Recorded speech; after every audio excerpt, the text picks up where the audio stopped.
Warning: all stories could be completely made up, and we have no way to confirm that. Any and all names mentioned in the show are most likely fake. We at Campfire Moto Stories are not journalists and should not be considered as much. If you're offended by anything said or shown in this episode, we don't care, but we encourage you to voice your opinion so we can laugh at the fact that you can't control your emotions. This program contains full language, and I recommend no one to watch or listen to this. The views and opinions expressed in the program are those of the speaker and do not necessarily reflect the views or positions of the sponsor, any advertisers, or the sponsor's affiliates, employees, or partners. Coming to you live from the Claremont Lounge in Atlanta, Georgia, it's Campfire Moto Stories. Hey everyone, welcome to Campfire Moto Stories. I'm Anthony Bennett. I'm thrilled to have you join us today for our live show. This YouTube show / podcast is all about sharing amazing motorcycle stories, everyday riders like you. Whether it's an epic ride, funny mishap, or an unforgettable adventure, we want to hear it all. Today, we have some fantastic guests in the studio who we'll introduce in just a moment, where we'll dive into their riding stories. Plus, we have exciting segments lined up, including pre-recorded interviews, Billy's tech tips, spotlight a stolen bike, and stories sent in by you through the website and or phone line. At 8:30 sharp, we'll open the phone lines and give our live viewers a chance to call in and share their own motorcycle story. Lastly, you'll get to hear an awesome story from my 5-year-old son about riding. May or may not be completely made up. But hey, 5-year-old can tell a great story, so can you. Don't forget, you can earn entries into our YZ250 giveaway by participating in the show. Check out campfiremotostories.com for all the official rules, and by participating in any way, shape, or form, you indicate that you've read the official rules and agree to our terms and conditions. Let's get it started. Around the wall, another request, another wall, all I hear, I can't lie. I feel the strain, all behind, and all I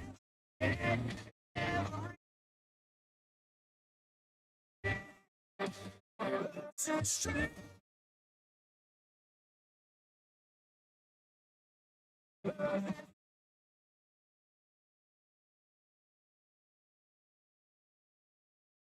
Hey, welcome to Campfire Moto Stories. I'm your host, Anthony Bennett, and I have in studio with me some really good buddies of mine. We go way back since probably about the first month when I moved here to Georgia. So I've got in studio with me Daniel Hitchcock and Brad, is it Richards or Richard? Richard. Richard, because I've literally heard it pronounced multiple different ways. Well, usually I'm lazy and I'm just like, it's Richard. So I always felt, I mean, especially you're a whiskey bourbon connoisseur and you have these fancy glasses, so I felt like you'd be like, it's Richard.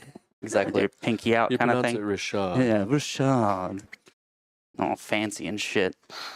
So I do want to start out that I will say that they're probably two of the smartest guys combined that I know, because Daniel is actually a engineer, graduated from Georgia Tech, and anytime that I'm really stumped or fucked something up, what? Georgia Tech, that I'll hit him up, because there's almost never a problem you can't. Oh yeah, there's almost never a time you haven't solved one of those problems for me. And Brad's actually an architect, which is actually something I wanted to do when I was young, was an engineer and architect. So fuck both of you guys. You actually did what I wanted as a child. So fuck you for that. So including your mom. What's that? Nothing. Don't piss my dad off again. Is he listening? Oh yeah, he's gonna be listening. Sorry, but that Scott. was really funny. One time, Daniel made a "like your mom" comment on Facebook. And do you remember what you said back to him? I don't remember. You said, "No, Scott. I don't mean like his mom, like your wife. I mean like his mom." Wait, I was only trying to offend your son. Figuratively. So yeah, we're gonna highlight some of their shared motocross backgrounds, and it's gonna be a mix of humor and chaos, and some heartfelt moments too. Maybe. I mean, we're gonna cry, Daniel. Where are we going? Yeah, we're gonna just deep down. We're gonna talk about Kroom, and we're gonna just do one of those deep cries. Big Okay? Red. Yeah. Oh God. Yeah. Big Red. I like how that's how you remember her. Oh, jeez. I meant to look up her name. Maybe I'll try to figure out her name between now and then. So yeah, I wanted to kind of start off too, rolling with some of the 4th of July parties that Brad's family would do every single year. They would do some of the most epic 4th of July parties. How many years did you hold those, by the way? Man, we did probably 3 or 4 in a row that were huge, and then they kind of trickled down. But we still do them. Well, yeah, you guys Yeah. just did one Yeah. this last year. Yeah. Yeah. Well, that was like the first one in like 7 years. It felt like. No, we've done a few in the past, but I mean, they're not like the one that you came to the first time. They're not that scale, Dude. Not like 200 people and. I remember, how big was that pile of wood? It had to have been 150 feet long, 50 foot wide of pallets, trees. You guys soaked it in diesel fuel for like 5 days leading up to it. And then when I remember, I think I was either sitting next to the swing or on the swing, and literally when it lit, it went, all the air was sucked out of my lungs. Yeah. And I was just like, whoa, like Yeah. I'd never felt that before. Yeah, like inside the house, the cabinets shook, the windows shook, and I'm pretty sure that was the year that my dad, like, Wait. for 2 seconds, No, I remember that one. you couldn't see him because he was lighting it with the lighter. Yeah. And like fire engulfed him and sucked back in, and I was just like, I think he just died. And then he came out with like no hair, and then he went sober for 12 years. I was gonna say I feel like that happened more than once. That was the biggest year. And then we were throwing carburetor cleaner cans in the fire. Oh, yeah. Just to watch them explode and stuff. Well, he wasn't there for shaking the house, though, right? Probably not. Well, I don't know. The one maybe. where you covered it up with tarps. That's the one I was talking about. Tarps. Yeah. Yeah, that was a different one. I don't remember there being a tarp one. Oh yeah, so he, like you said, he would like douse it in diesel. Well, he Mhm. did that one year, but he covered the whole thing because they thought it was going to rain, Oh. and so it trapped all the fumes in, and so right before they lit it, they drug them all off, and then So it really lit up because of that. Yeah. Yeah, that's pretty funny. My wife is texting me. She actually tried calling me. Like, bitch, I'm in the middle of a show. So how about the 4th of July party where I really pissed your mom off please tell. when I dislocated your shoulder? Oh, that one. You did it? Yeah. What I did- didn't what I did didn't you even do? know for like 4 years or something like that that's what happened. Like I thought like you were trying to like just, oh, my shoulder's bugging me or whatever it was. We were fucking wasted by that time anyway, so I'm sure like even if it was told, it was a blackout moment at that point. I was Yeah. already beyond that. Yeah. But Well, yeah, they had I that. don't even remember that. It was like this green run through. The alligator. No, The- I remember the alligator, but what the hell did you do? Well, somebody put liquid soap all over the thing, and it was just Yeah. really slippery. Yeah. So we're racing through it, and he was clearly beating me, and I just grabbed his leg on the last thing and like pulled him so that I could get up over him. And Yeah. however I pulled him, I think you were holding on to something, right? And it just Well, I was holding it, and when he pulled me, I fell like this and then slid down. And when I got to the bottom, my arm popped out. I never knew that was your fault. I forgot it was your fault. I thought it so- was innocent. Like I was sitting at the bottom of it. no. And that's the thing is, I didn't remember it too until I What think a I was back dick. over at one of your parties or when we were at Durhamtown that one time, and your mom was like, "Oh yeah, I remember you." The one that fucked up Brad's shoulder. So it very well could have been, we'll say B Lee, but your mom just remembers it as me. So she tells me that, and I believe it. But I do remember that same night, party, we accidentally went to your neighbor's dock. Yeah. And your neighbor came out just fucking pissed. We thought we were on your dock and we were just hanging Right. out near the water. It was like Lindsay, Megan, I think Brandon or somebody else and I. And then, yeah, the neighbor came down screaming at us, went and bitched to you guys. And we're like, look, it was a simple mistake. Right. Like, we're not trying to invade your territory. Look at the path. It looked like it went down to this dock. And they're like, no, their dock's over there. And I'm like, they don't even have a dock. Yeah. But so Lindsay was our DD, but she had broken her right arm at Bremen right before. Do you remember her in the cast? No, I remember. That's the old story? WRX that just came back. Yeah, so Megan had a WRX, which is stick shift. Lindsay's never driven a stick shift. It's her right Oh, arm that's man. broke. So we had to teach her in your driveway the clutch. You know, we're like, it's just like a dirt bike clutch. You release, you let, you know, the friction zone kind of thing. Yeah. So she starts going, and so we'd all I think there was 4 of us piled into that car, like 3 in the back seat one in the front. So there's 5 people total in the car. We'd go and shift. So she'd push in. My wife would change the gear. She'd let out. So that was how she learned how to drive stick shift. So that was a fun little story from that evening. So one of the things I wanted to get into is some of your guys' combined story stuff together. And you had just texted me recently that, tell me about the spell. There's a spell. Oh yeah, so I don't know, it was probably 2 or 3 injuries in a row. So Daniel, and we wouldn't even be with each other. He would be off doing like hair scrambles or racing, somewhere else. And I think the first one was he broke his collarbone, and then like 2 or 3 weeks later, I broke my collarbone, and then fast forward, he dislocated his shoulder, and then same thing, 2-3 weeks, a month go by, maybe a couple months, I dislocated my shoulder. And so I was like, son of a bitch, like something is going on here. And then that was about the time that you basically parked your street bike in the trees. Oh, yeah. Well, I'm bringing that one up later, but yeah. Well, yeah. So you never did that. Right. So, after that happened, I was like, fuck. I'm going to have to get a slower bike. I can't do this. That was fine. Yeah, that was a good time. We'll get to that one here in a little bit. I did want to text somebody real quick who might want to call in. I told him I'd text him when the show's going on. And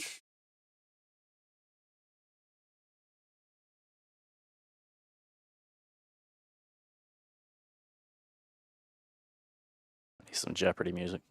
If he gets to call in, it'll actually be really, really cool. I got to set this thing up where I can see that he's calling too. All right. So we said we won't get into exact names. We said if there's some things that are going to be brought up, and I feel like Brad doesn't really know this whole story too, so he'll love this one. Do you know who Zebra Man is? Okay, so you know who he is at least. Yeah. So there's this guy. He's in the Georgia area. We call him Zebra Man because he has tattooed himself and he looks just like a zebra. So the backstory to it was I broke my arm, and at this point I was working in the job that I currently am now, which we won't name names. And I had been working nights and weekends, and I just felt really disconnected from, the motorcycle community because I wasn't riding like I used to all the time, right? So I post, I know it's only been a month off the bike because I broke my arm. Like, I wish that I just feel so disconnected from it. He's the first motherfucker to comment, and he just says, when you get back on the bike, I'm going to wax your ass. Now, I would say at this point, I was low A class, and he was mid C class. I'm just like, what? So I was like, well, let's put your money where your mouth is. How about we do a race for pink slips? And it just started like a few people commenting here and there, a few other people commenting here and there. I feel like I remember this thread. Daniel comes in out of nowhere. Never met the dude, had no idea who he was. First time seeing a zebra name. And just starts stirring the pot. I don't remember exactly what you said, but dude, he stirred this pot so much where it became an event that was being put on at Bremen. They stopped practice for it. And I go over to him and I'm like, hey man, they're shutting down practice so we can do this race. Are you ready? And he's like, nah, man, not today. I'm like, dude, look, not for pinks. Let's just do it for fun of it. He's like, nah, man, not today. I'm just like, he talks shit. I mean, this went on for a month and a half of just Daniel. Almost every single day, he's just poking the bear and just bringing shit up. You haven't met him before? At this point, no, I met him later. But it was funny. No. Like, I had no idea who it was. All I knew is this is like some rando just like talking shit to a cripple about how he's gonna wax his ass. I had no idea who he was. Yeah. So the real funny thing to this is after that, blocks me on Facebook, doesn't talk to me anymore. So didn't race. Didn't race, blocked me the next day. Years later, my wife got him to do some work at our house, and he actually refriended me. And then he blocked me again like 6 months later because I was talking shit about, because he would always talk about how he's done road racing and track days and all this other stuff. You could tell the shit that he said from being a road racer, he's never done it. Like, you know what I mean? Like, it's almost like talking to a power line rider telling you about motocross, right? Yeah. Like you can see through that shit. Yeah. So, I got a pink power band. Yeah. So he he blocks me, but he's still like Daniel. Like I even went back and I read the whole post, right? And some of the other posts that he and I've been involved in, he is talking 10 times worse shit than I am. But he loves him for some reason and hates me. And it's the funniest thing ever. But I don't know. It's like, I don't know. We've always been, it's like talking shit, and I think it's endearment. Maybe. I don't know. It's like y'all are crossing swords somehow. It's like personal. I think that it's a little bit, because you're a whole few steps above me in riding. You always have been. Fuck you. Well, in most cases, motocross for sure. Well, it depends on which clapped out bike I'm riding. Yes, that is true. Because I've got a good video of me punting you off the track. So, yeah, I think that he's always like, I can't ever fucking touch him, so I can't talk shit to him. But I feel like I could maybe beat him, so I'm going to talk shit to him. Like, that's He just a takes little it bit of a happily. feeling. I don't know. That might be my investment. I might secretly want him to be successful. Is that it? I don't know. Like successful like Bitcoin? Or Well- marrying women from other countries? Well, I guess it's You know all what in I the eye. thought would be It's really all in the eye funny? of the beholder. What's that? What I thought would be really funny if we cold called him. I'm good. Well, I want to hear, because my wife tells me Yeah. about the craziness with the TikToks and the foreign country. I think you lady. should just have him on. It would be a great episode. I feel like he would shoot me. Nah, Like on the show live, I would get shot. it'd be worth it. Think about how many subscribers you'd have. Well, Do it for the people.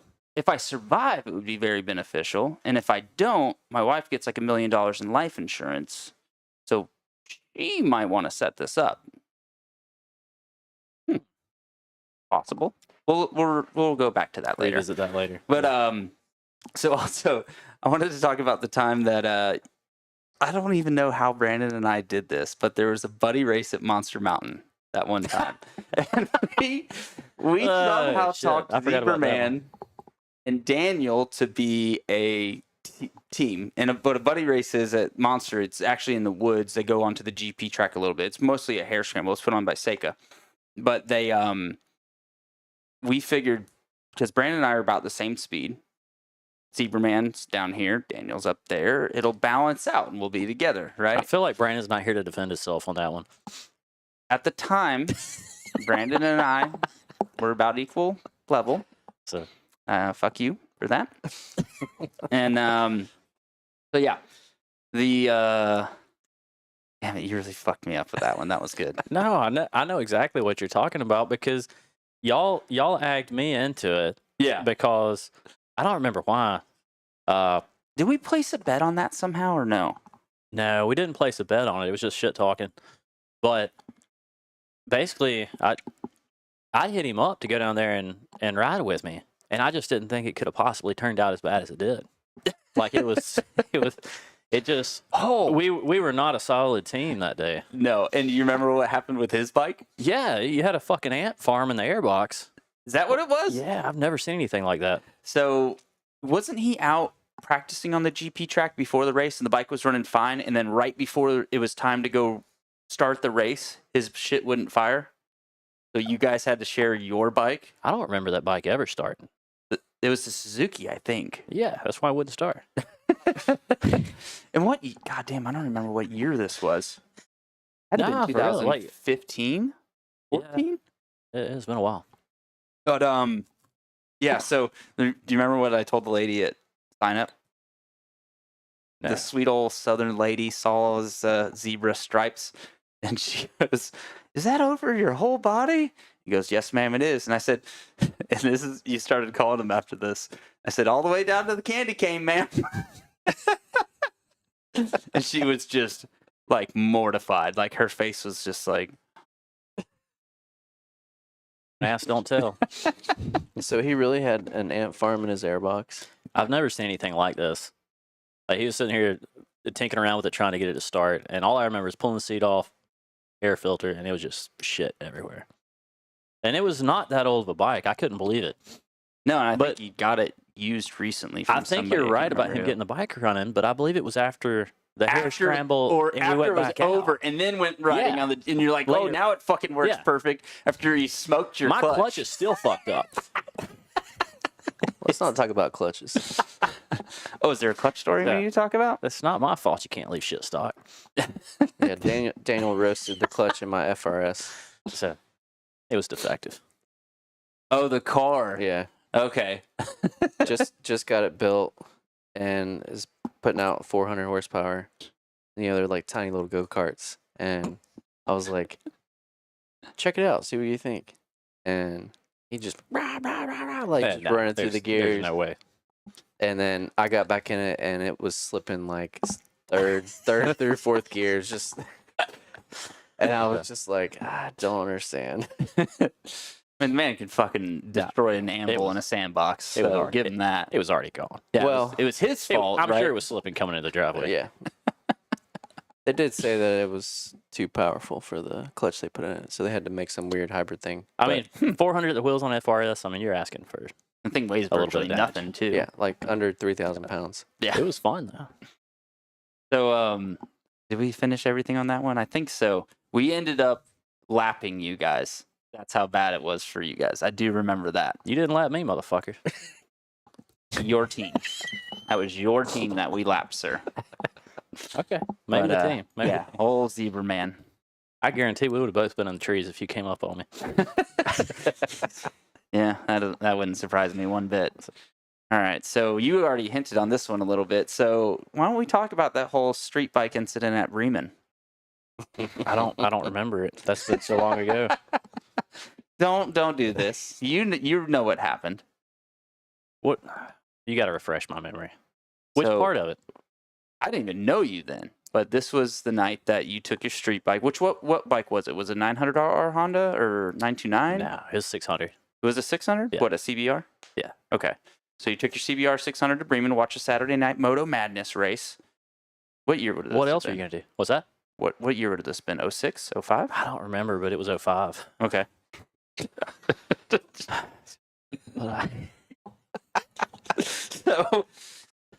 So yeah, 05 Moto Mad, Yeah. and it was big then too, like Saturday night race. No, And that's good, that's I good. don't know the class, but what I've been told is the gate dropped and you passed everybody on your street bike down this front straight away.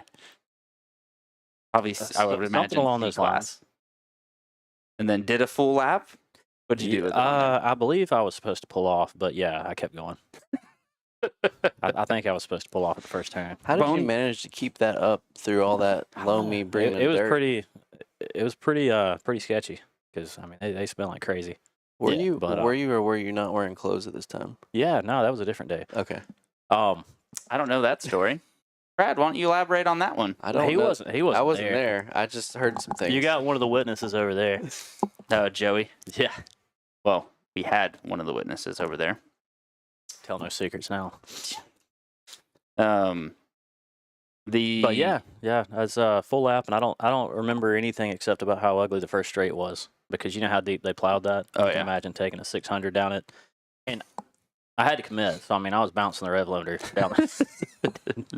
You had to. You couldn't have acid. I will say that because of me hearing that story in 2012, I was there on a Sunday.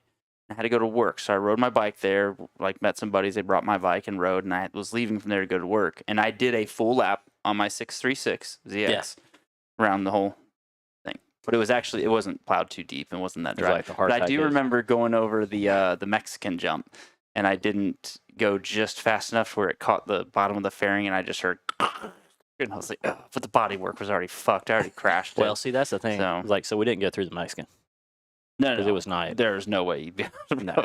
Well, I mean, there's a way, Man, but that thing was meant. I didn't want to mess my bike up. well, that was the mentest it was ever Going to before be. you went onto that track. Because what happened on your way home? That was the night I fell asleep on the way back to the house.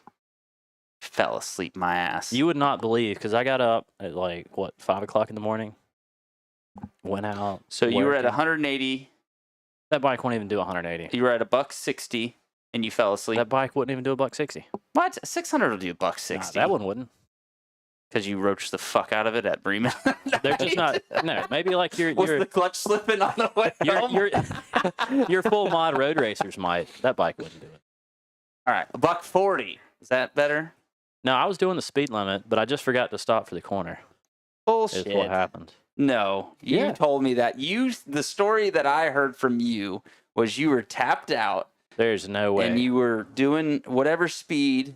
I remember you saying like $140, $160. And by the time that you saw the turn arrow, the yellow turn arrow thing go by you, you realized you fucked up. And that's when you hit the embankment. No, it wasn't exactly that. So there were 2 yellow signs. And I realized the yellow sign that I saw was the one that meant that I had already fucked up. And I was supposed to stop at the yellow sign before that I didn't see. I don't remember the rest of that story. But yeah.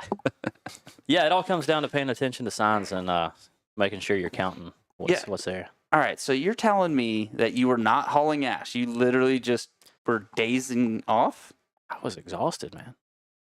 from the hard effort that you had to put in at Bremen? Well, it was that, and I mean, I was doing some electrical work earlier that day. We were doing some phone lines down. I think it was a Quiznos or some shit. Probably. I don't remember. I mean, I might have been doing like 15 over. It's weird.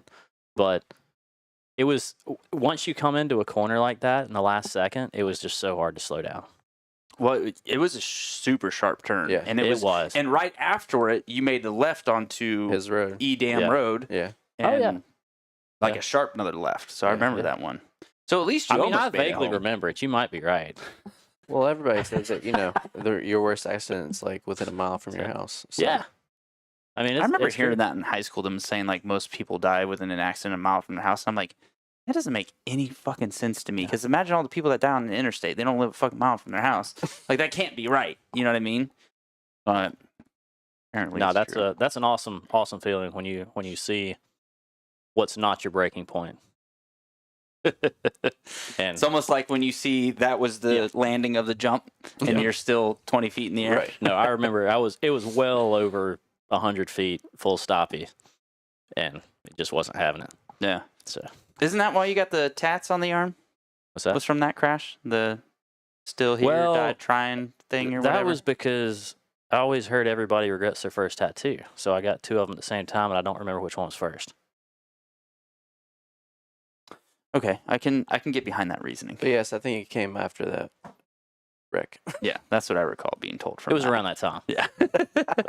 By the time you got out of ICU? So yeah, Like about the time you got out of not ICU? that immediate, but it was a while after. But yeah, He had them come in and do it while he was still While in he bed. I didn't want it he's to- in and out like, I didn't hey, want it look, to hurt. So yeah, I'm a little can't bitch feel when it comes to anything. needles. Can you guys just do this while I'm like unconscious? That'd be pretty funny. You were in the hospital for 2.5, 3 weeks. it was like twice for 3 weeks. So I guess 6 weeks total. Did you have a nurse wiping your ass for you? Did you like that? My memory's not that good. I'm gonna have to take your word on that one. I believe I was full functional, but don't know for sure. So, speaking of when I made that comment about being like 20 feet in the air and being like, oh, fuck, there's the landing. Well, about that time at Richard Sheriff's house when you thought that the single was a double or whatever? Oh, which one of that? Oh, I got a couple of good rag dolls over at Richard's house. Go ahead and why don't you tell us some of them, one of them. I don't know if anybody. I mean, there's only a few people that would remember the old track over there at his place, Mm-hmm. but it was over in the center. You come out of a left, there was a little like really mild double. Then there was like a pretty steep roller, and then after that, that was kind of like a pretty good sized double back in those days, just kind of center of the track. That's like way back before like the whole thing was like switched up. Mm-hmm. I don't remember what it was. It was way back riding with my buddy Rob and Richard and no, actually Richard wasn't there that day. So I came out of that and just been out there screwing around for a while, and for whatever reason, I was always bad about daydreaming. I've crashed a ton of times, forget where I was. Well, I remember you saying like there was 2 jumps out there with a similar takeoff. Well, no, it was like, so it's similar takeoff on it, and the dumbest thing about it is like I didn't just OJ that single. I mean, like I came off the double before it, and I was so confident in myself. I was full committed, never even rolled off, seat bounced it, and just leaned into it. And then realized that, like, I landed halfway up the face of the next double. And, like, you know, my bike was like a few lanes over. Like, it wasn't even where I was at. Dude that I went out there with hadn't even unloaded his shit yet. He was like, He probably we used to ride a lot back there. damn it. Yeah, he was like, God damn it, Daniel. Was like, just all I got heard was here. a panic rev, and I come out here, your shit's over there, and you're laying in the ditch. So, but no, that was scary as shit because, like, I was so confident until last second, and then I saw, like, another big face in front of me and realized it wasn't landing. It's a total shit show. Was it like a bail-off moment, or you just tried to ride it out at that's that the point? dumbest thing. Exactly. I rode that shit out, and even riding it out, it hurt like hell. Well, of course, it's crashing a dirt Well, I bike. mean, I walked it off after a minute, so it was good. You did? Yeah. Nothing was broke on that one then, huh? Not me. I think the bike was hurt worse than I was, but Yeah. How many bikes and frames have you just completely insurance would have just written off? I don't know. I wasn't all that hard on them. I mean, they got cracks over the years, but I think Sir. it's just because you put so many hours on them. Josh and I bought some of your roach stouch pieces of shit, and you're going to tell me you're not All that hard sales on are bikes. final. I rebuilt them and sold them. Yeah. He rebuilt it and rode it Yeah, I'm for sure a you while. told him it was ridden by a grandmother and all that too. Actually, the 125 I traded for a CRF 250. Yeah. Remember finding out. That was a cool bike. It was just slow as hell. Yeah, and the funny thing is that I remember I went to go rebuild the piston, ordered an OEM piston, go to put it in, and the thing's looser than when I go inside a chick. It was he didn't tell me it was bored over a mill. You didn't ask me. It wasn't a mill. It was bored. I just remember having to take the piston back and get an That thing is, oversized one. For a Honda, It still was slow as shit. Yeah. But well, let's start diving into some of Brad's stuff. We Yeah. went to yours a little bit. What about can you think of, and I'm putting you on the spot with this one, so come back to you, that's fine, but a funniest moment between you and Daniel? Didn't even have to be motorcycle related. What was something that were you just like, oh fuck? I mean, that happens every time we hang out. Literally. Pretty much. I don't know. I have to think about a good one. Well, if you think of it, write it down, come Yeah. back to it. I know that well, when you said that, I immediately went to his wedding, which I always say was really cool. Yeah, that was Like, cool. yeah, which island was that? The one What's with that? the horses. Your wedding. Cumberland Island. Cumberland Island, down Yeah. near like Savannah or whatever. It was really neat. And I gave his grandmother a lap dance on the way home back. That was my funniest moment with No, him. no, just a Oh, funny yours. moment. Yeah, There's yeah, always a funny moment. You that don't happens. realize how happy you made my grandmother. She I still know. talks You about guys made her a magnet that went on her fridge Absolutely. from the Yep. pictures. Yeah. Your friend is so sweet. I just love Anthony. I thought I was just taking a picture, and the next thing I know, he's kind of weird. He makes me feel things I ain't felt in years. Yeah, and my mom knew exactly what happened. So she's like, "Oh yeah, that's Anthony." No, that was the first time really meeting your mom and dad. Oh yeah, no, she knew the connection though. I'd already told her plenty. No, and I mean, like, your dad, we'd go over riding pit bikes at your track all the time, and it was like they'd never come out, never stop by, say hey. They just kind of, hey, what's up? Just go do their thing. That's how they are. Yeah. Always awkward. So, you said that you did a lot of 50 races in the warehouse back in the day. Oh, yeah. So was that My neck still hurts from You? one of those. all right? So I couldn't tell if that was a U2 story or like when you were on 50s, you Oh, would no. race in the warehouse. No. Richard was there for those too. Yeah. Richard was there for a few of them.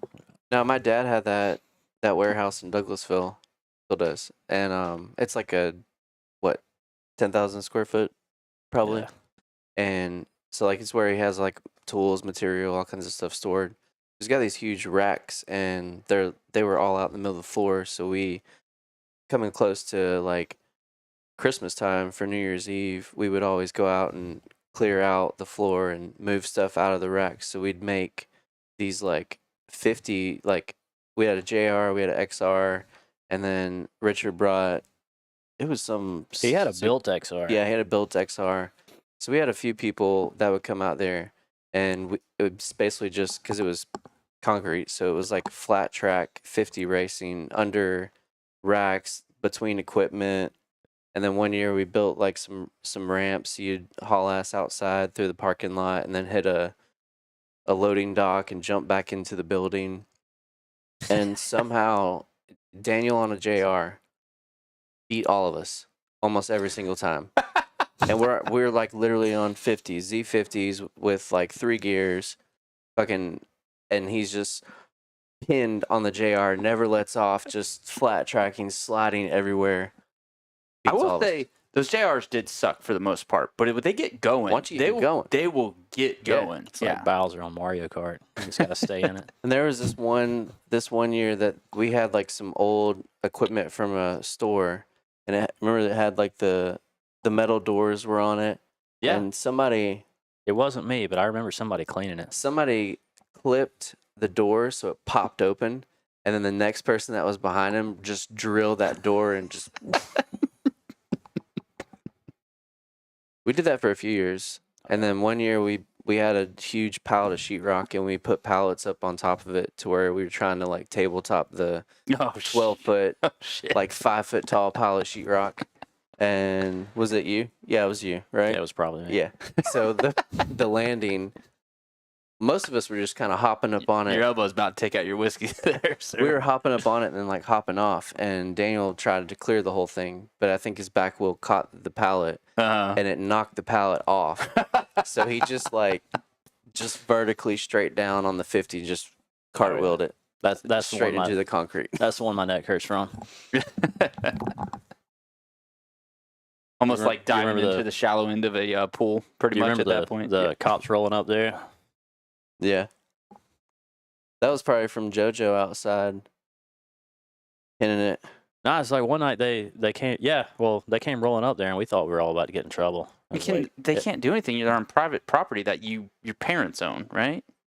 Unless it's a What? noise complaint and it's past a certain time, they can't really do Yeah. shit. Yeah. Yeah. Maybe. Well, actually, I don't know if they can. Can you get in trouble for drinking and riding pit bikes around in a place if you own it? Probably not, but that part of it was shared. Like the parking lot was shared. No. So there's probably a little bit of some fuzzy It's private property. technicalities. I know my rats. Say that all the way until Bubba's your bitch. That's right. No, you're Bubba's bitch. I don't know how it worked for you guys when you went to Which jail. one did but you go to? No, I was Bubba's bitch. And before we go to the next one, why don't we pay some bills real quick? Our next segment is brought to you by Hard Knocks Racing. They're a group of dedicated motorcycle enthusiasts since 1998. They're your go-to for Campfire Moto official gear. Soon launch an apparel line of their own. They excel in crafting all kinds of custom decals, like this badass sign behind me, from custom signs to bus wraps and office customization. In fact, check out this work Anthony did at one of the well-known Japanese manufacturer's office who will remain nameless. They also crafted awards for prestigious events such as the Perry Mountain 24-hour race, Mill Creek Spring Classic, Deka Hair Scramble Series, and many more for local racetracks in the Southeast. Check out hardknocksracing.com or give Anthony D'Amico a call at 404-717-480. We had that conversation. So, and you said something about your last race? Yeah, So what was that? that was the end of my career. Can we call it a career? I mean, sort of. Which, by the way, I know his answer. We never really even got to ride together that much. We raced a few area qualifiers in 08 when you got the 250 and the 450. We'd done some Bremen races, and I think Aonia, which is actually, Aonia was the first time I'd met you and Daniel. It was at the same time. Oh, That you was were hanging out with the guy. The B Lee guy. Yeah. Yeah, he came over In that beat up old green F-150, right? Yeah. The beater box. So you remember Scotty Oh yeah. Kellum? So he was on the show I didn't last. think you'd be any sketchier until you got the van. He brought up about how I wouldn't So- wash the thing because Yeah, that was the dude, only everything- thing. It was the everything only we thing drove holding that back fucking then. truck together was the dirt. I washed it and it broke down, and I was like, not fucking washing this thing again.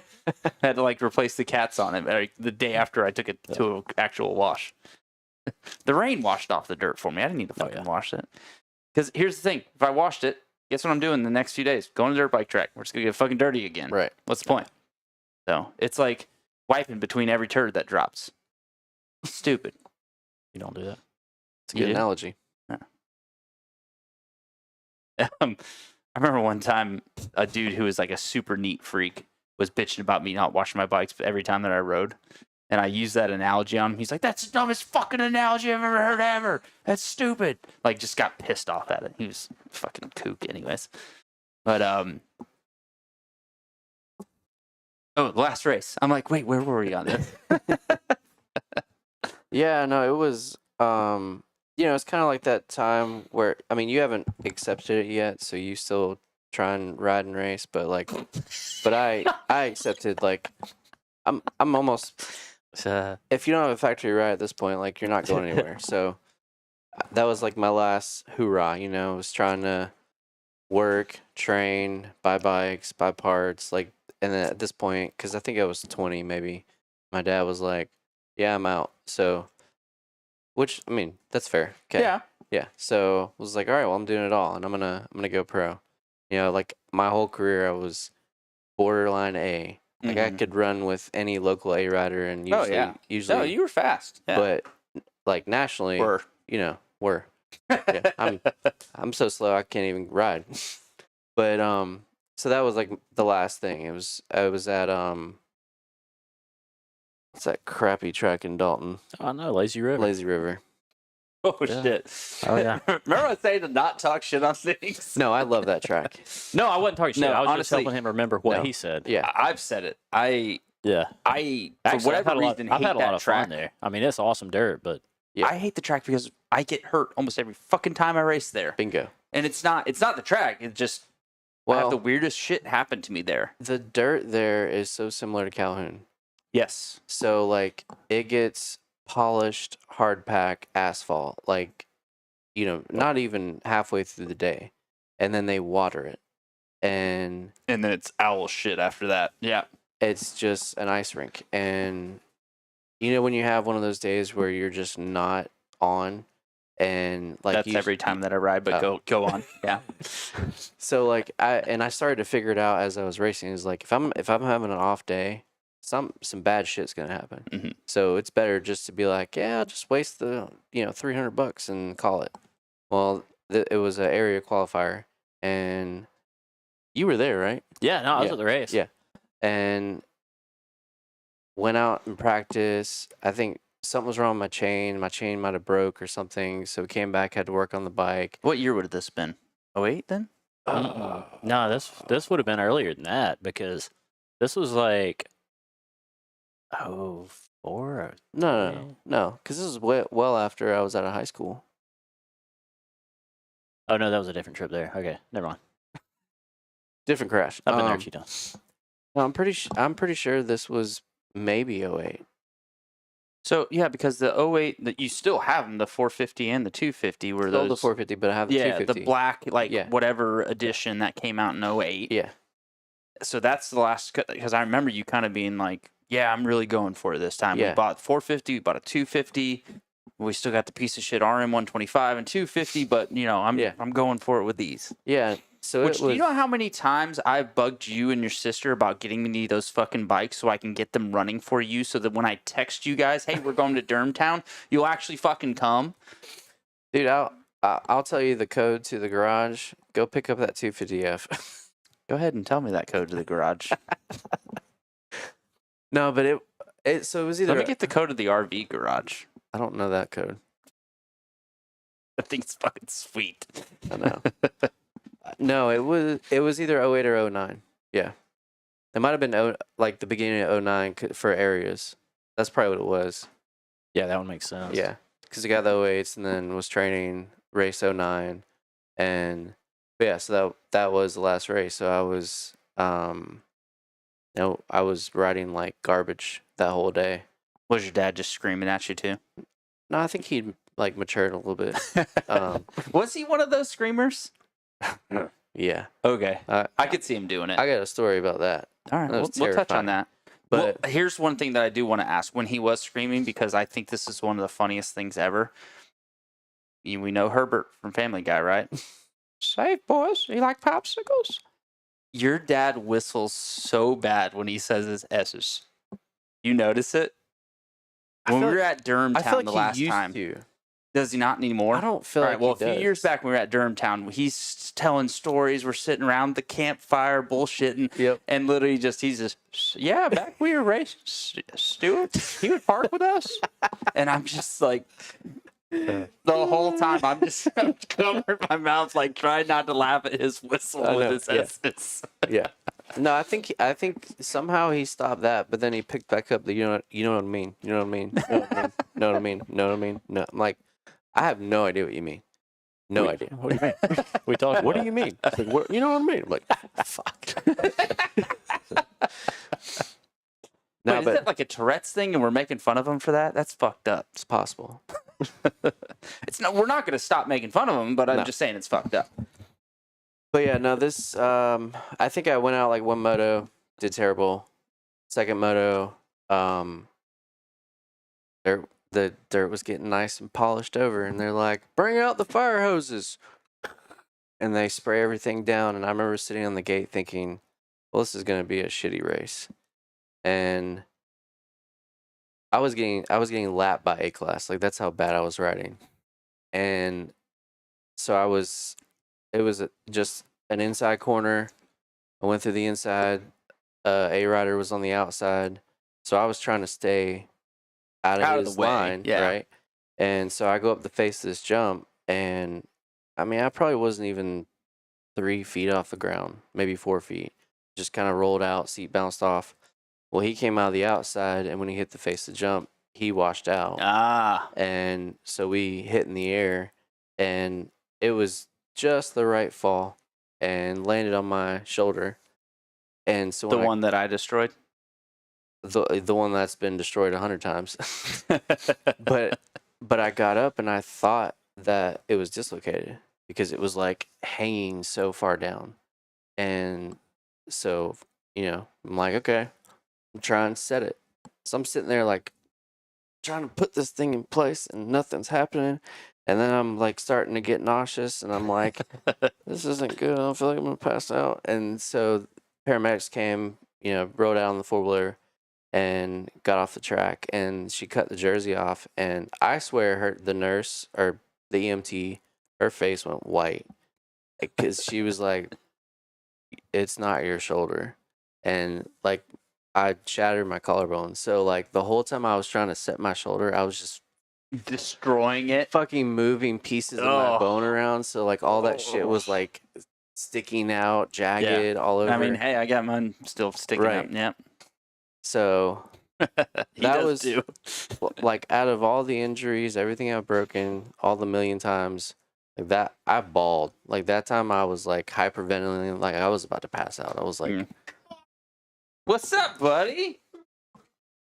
We got a little guy hanging out in studio right now. What's up, man? Give me a hug. Did you have a fun time at Pops' house? Yeah. Did you get Frankie out of the cage? Hey, you do have to take it easy on Frankie. She's not feeling that well. She had her 1-year puppy checkup and had to get a few shots.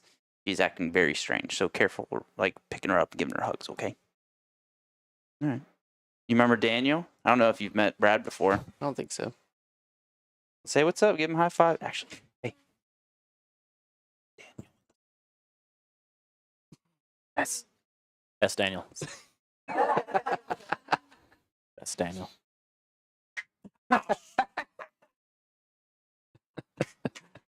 You hit like your dad.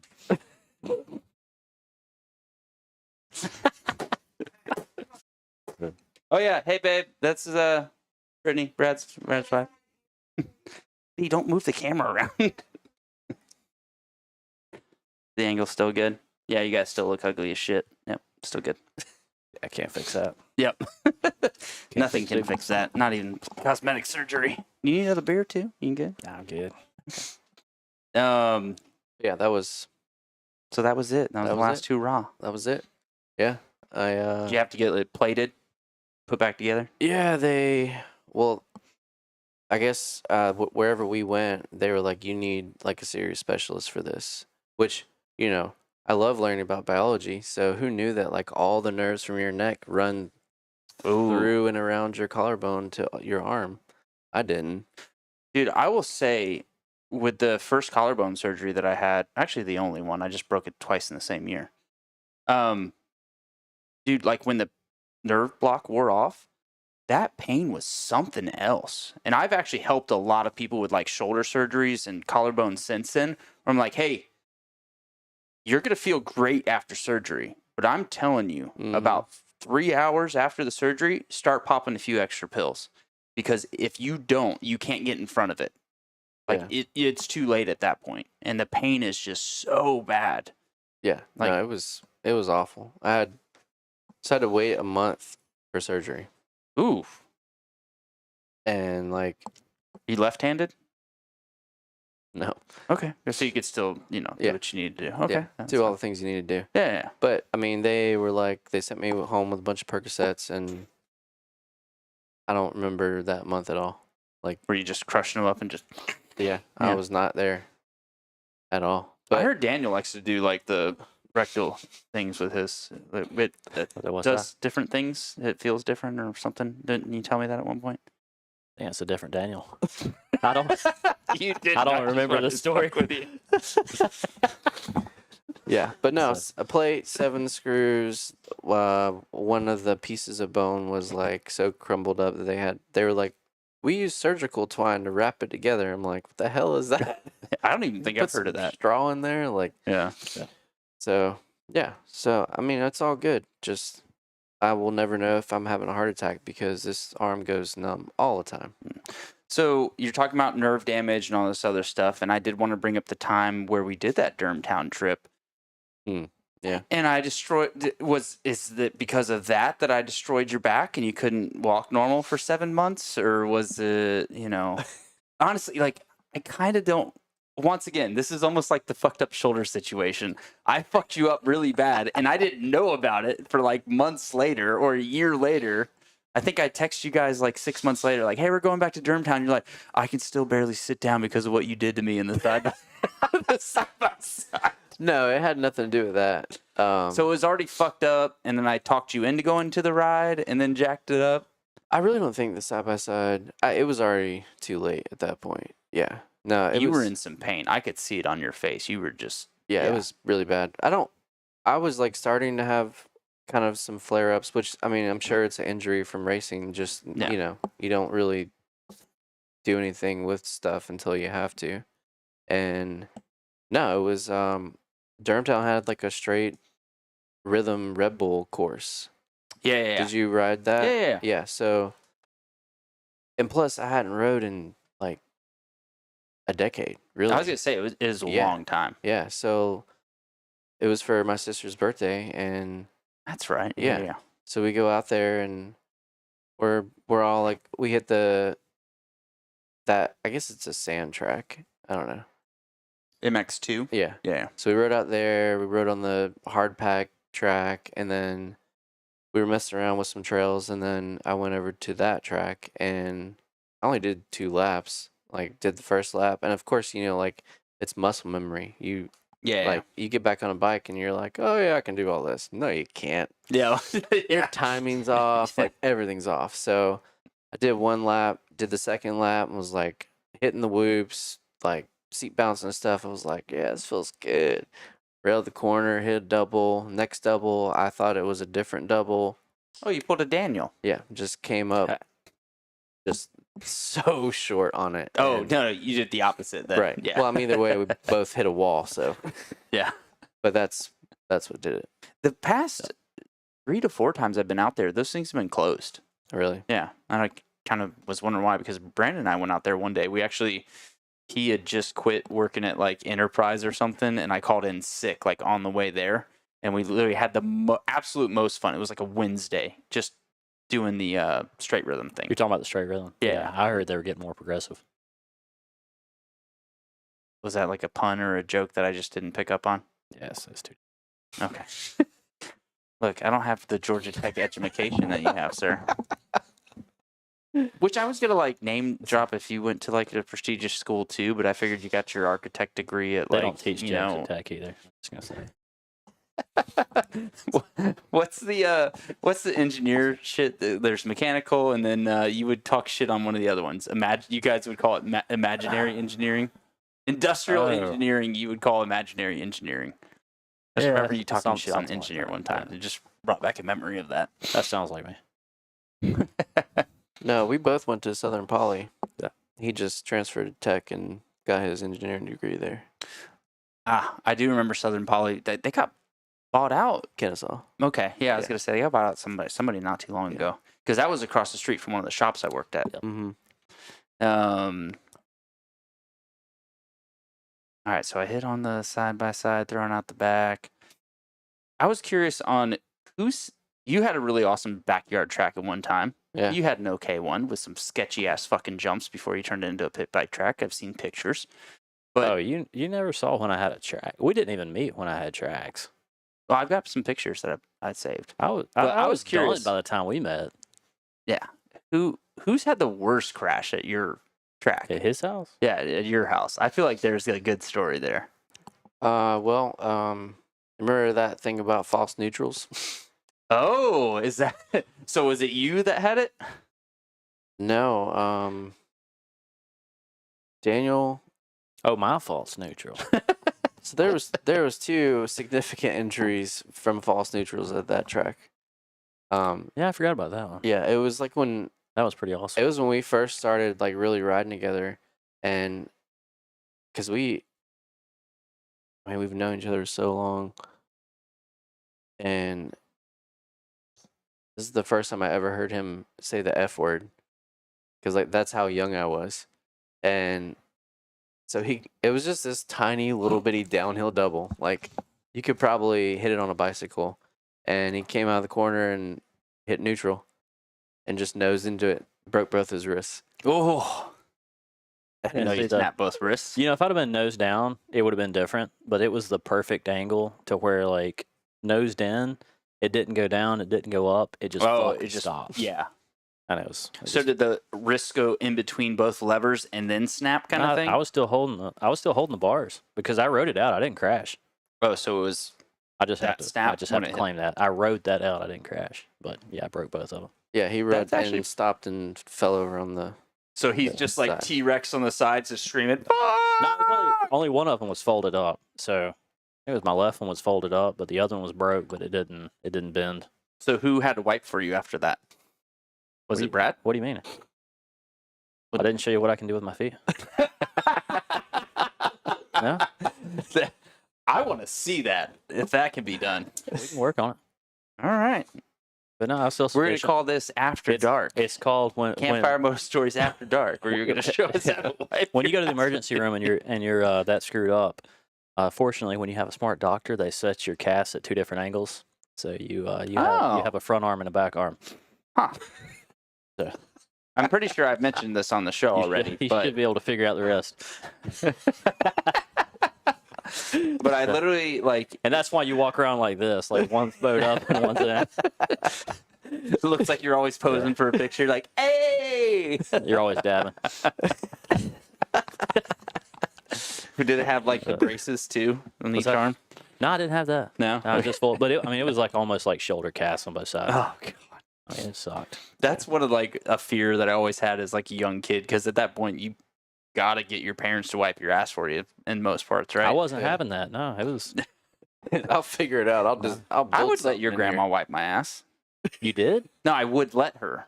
No. And now it depends. That's complicated.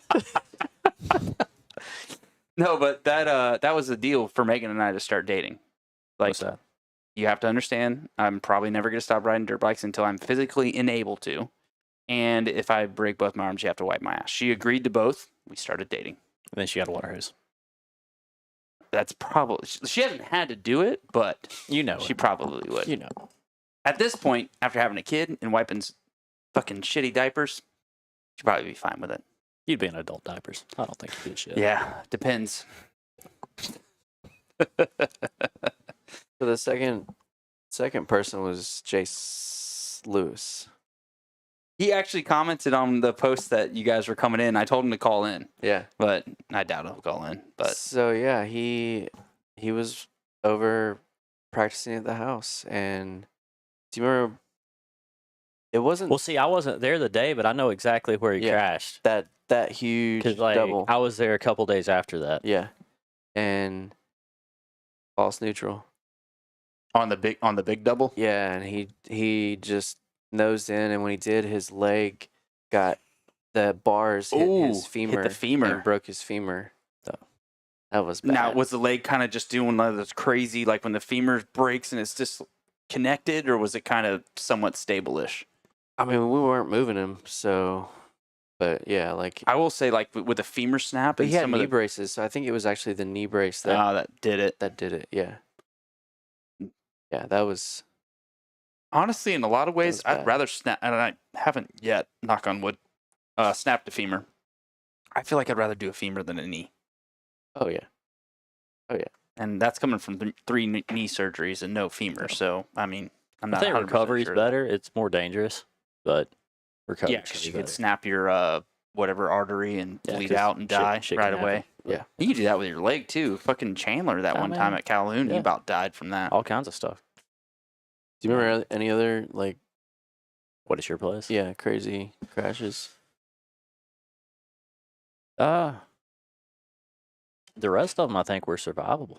I don't as much as we rode over there. I don't remember having that many problems really. Yeah, I don't think anyone really got hurt too often there.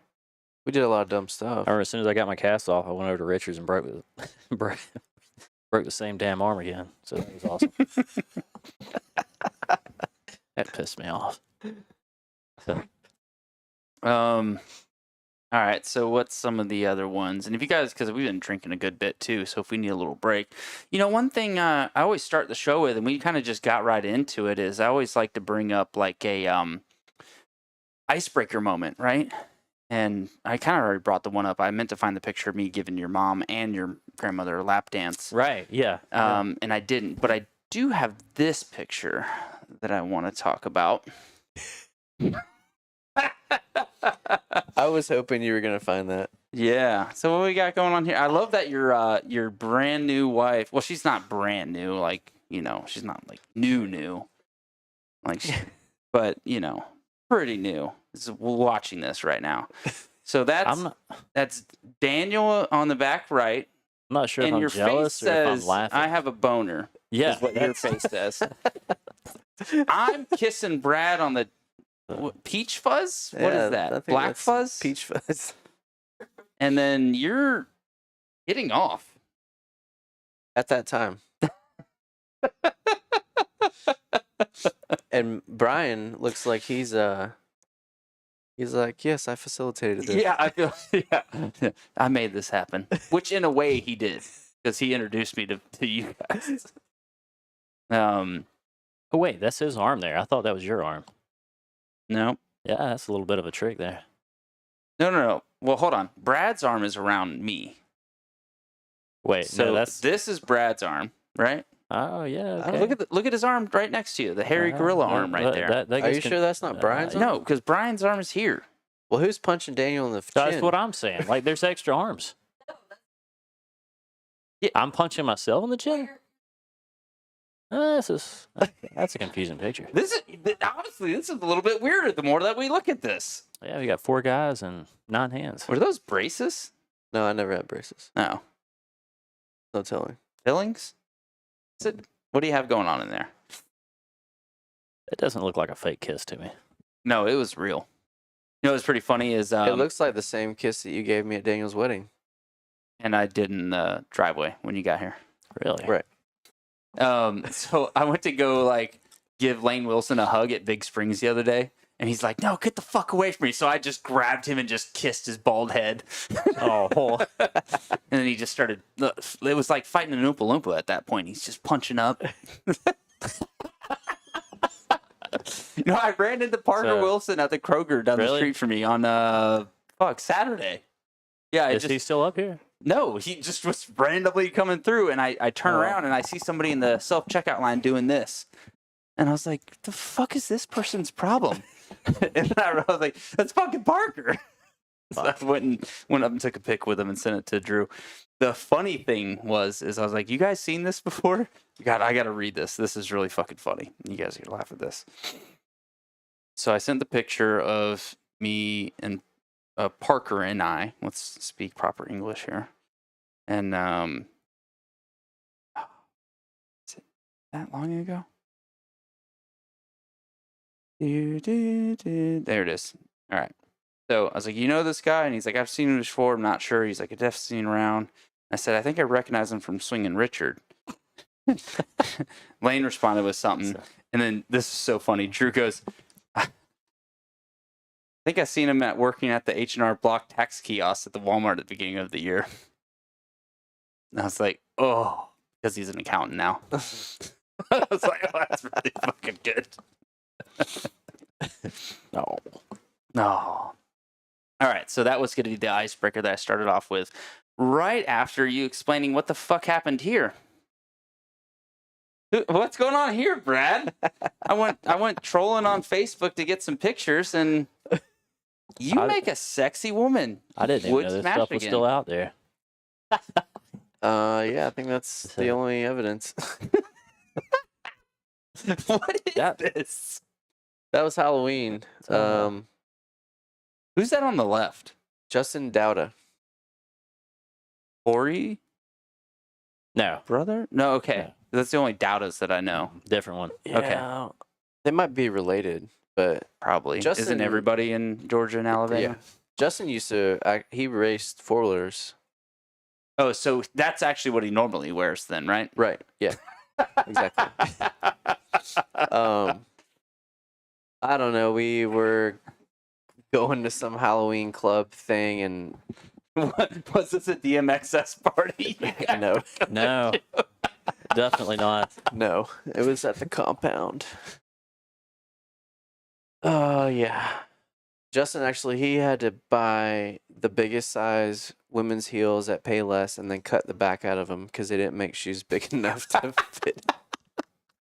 It's pretty funny. But it was, honestly, it was probably the best idea ever.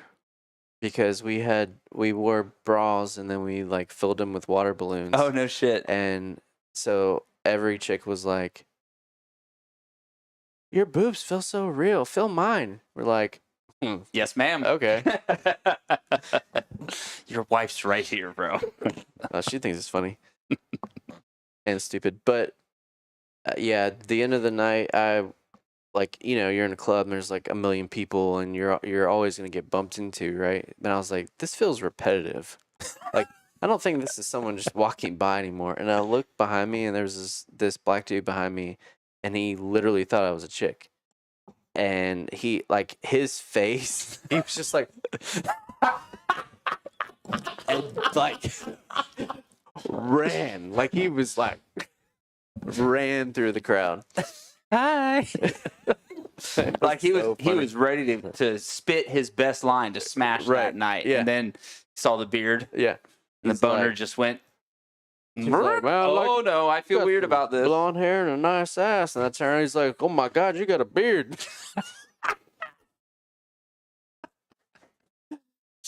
It was Honestly, there's a lot of funny, fucked up shit that I've done. I don't think I've gone full drag before. What? So you've one-upped me on this one, fun. sir. You try And I'll walking. say, you got a pretty nice little ab set going on there too. Used to. Oh, It's- yeah. It's under here. It's but, it's a keg now. Yeah, Yeah, it's it's not a under six there. pack. But I mean, you try walking. I mean, you look at the leg muscles we got going on here. Those things look good. right? I'm not sure if you just downloaded this picture, if you've had it for a while. No, if I had it for a while, it'd be sticky. You study it a lot. I've honestly, I'd never. You're gonna go in here in the bathroom. It's gonna be on the wall. Yeah. I never saw it until today, and I was like, "Oh, I gotta fucking save this one." Yeah, that was a fun night. Until Justin actually did score. Nice. What was his name? Jeremy. Don't remember, but I had to sleep in the other bed and listen to that Oh, that's good. in her hotel. So, you know. So And then I wanted to. So, look, it gets better because the next day it was Gay Pride weekend In Atlanta. in Atlanta. And at that time I drove the Prius. So, and we didn't think to bring a change of clothes, right? So we're in booty shorts, sitting in the Prius in downtown Atlanta, and there's a cop standing there, and he looks in the window. We don't have shirts, so we're sitting here. Do you still have the wigs on? No, the wigs and the high heels are in the back seat. And he looks at us, and he looks in the back seat, and he looks back, and we're just like kind of looking at him. He's like, "Fuck."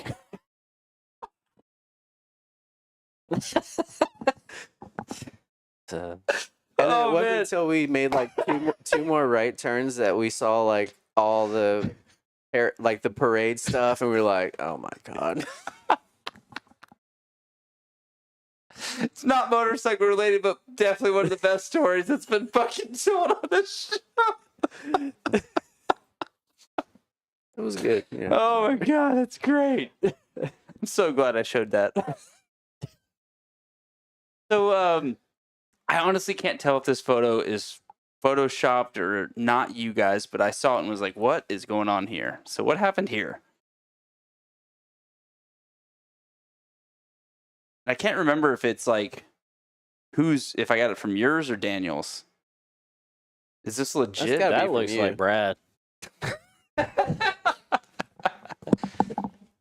It looks legit like it's one of you guys, but it also could have been one of those things where you saw a picture and you saved it or shared it or whatever, because this is going back a long time ago.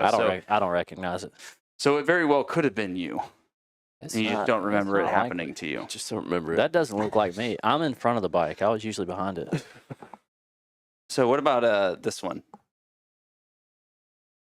I saw this and was wondering what's going on here. No, that might be real. No, it's real. It's you. Yeah. So all the other photos that I saw were like, it was somebody's wedding. Right. Yeah. No, this is Richard's wedding. Is it? Yeah, that's over there at his place. Okay. Yeah. They looked a long time ago. Has he been married to her like a super long time? A while, yeah. Damn, I didn't realize they'd been married that long. It's been Because how old's their oldest? I feel like their oldest is about B's age, like around 5 or 6. He's got twins. well, they didn't have kids for a while. Ah. Yeah. Trying to think back now. I don't remember what year that would be. 06, 07, maybe? Ish? I don't know if it was that early, No? but I feel like Maybe it was later than I feel that. like maybe it was. Wait, no, I didn't get that bike till later. Yeah. That's probably like 09-ish. 09? Yeah. What? That's an would 03 guess. CR250. Yeah, it's probably 09. What are you talking about? Dude, I was running an 03 in 2012 till it blew up. And then you sold it to Josh for like $500. And I still got my 2012 and it runs mint. I will give you that. That thing does run pretty good. And you I'm going to actually, get my money's worth out of it. you got like the right bike, because it was 13 that went to shit. It And the wasn't. 12 It was not an accident. I will say- knew what 13 was before I bought that one. I will say the 13 is like the 12 is like the 08 CRF 450 that everybody rants and raves about, but fuel injected. So it was like after they went fuel injected and they had a few years to correct it, Before they screwed it up. and then they fucked it up in 13. Yeah. Absolutely. Nah, it's a great bike. So somebody else just text back finally that might call in too, and this is gonna be really good. So I'm gonna save that picture for a little bit later because he said maybe 10 minutes. So you already corrected me because I said X-Track, just to make an example. What happened? Oh, god damn it. How do we change this shit? We rotate? No, Oh, resize. that's not very impressive. Size. It's weird. It's kind of stalkerish here. What, all the pictures that I have? Yeah. Well, shit, I remember this story like should've- clear as day. You Should have telling kept my me shit it. private. Well, we're friends, you dumbass. I would have found them anyways. You would let me see them. But now all your millions of viewers see this. Millions. You mean 5. Uh, All right, I can't rotate it. But either way, Oh my god. I remember you telling Your me the mom story. couldn't either. So hold up. So what had happened Hold on. was Is that it? Yeah. There, Oh my. There we go. There we go. Got it. They make all these software programs so much smarter, and it makes it so much harder for us dumb people. we're gonna be so dumb when this is No, voice that's just- activated. that's just coming from from an architect. Like, So It's like a refill. yes, please, sir. Yes, please. All right. So I remember the story very well, and it was fucking hilarious. So why don't you tell us what happened? do you want to tell it and I'll just correct the No. mistakes? Why don't you tell it, and I'll be like, oh, I thought this is what you said it was. All right. So Thank you, sir. Do I swirl it and then pinky up before I sip? Yeah, you want Do we to clink? get a nice little spin in there. You want to smell it. Ooh. Do we like pinky it and then Easter to get like an extra buzz?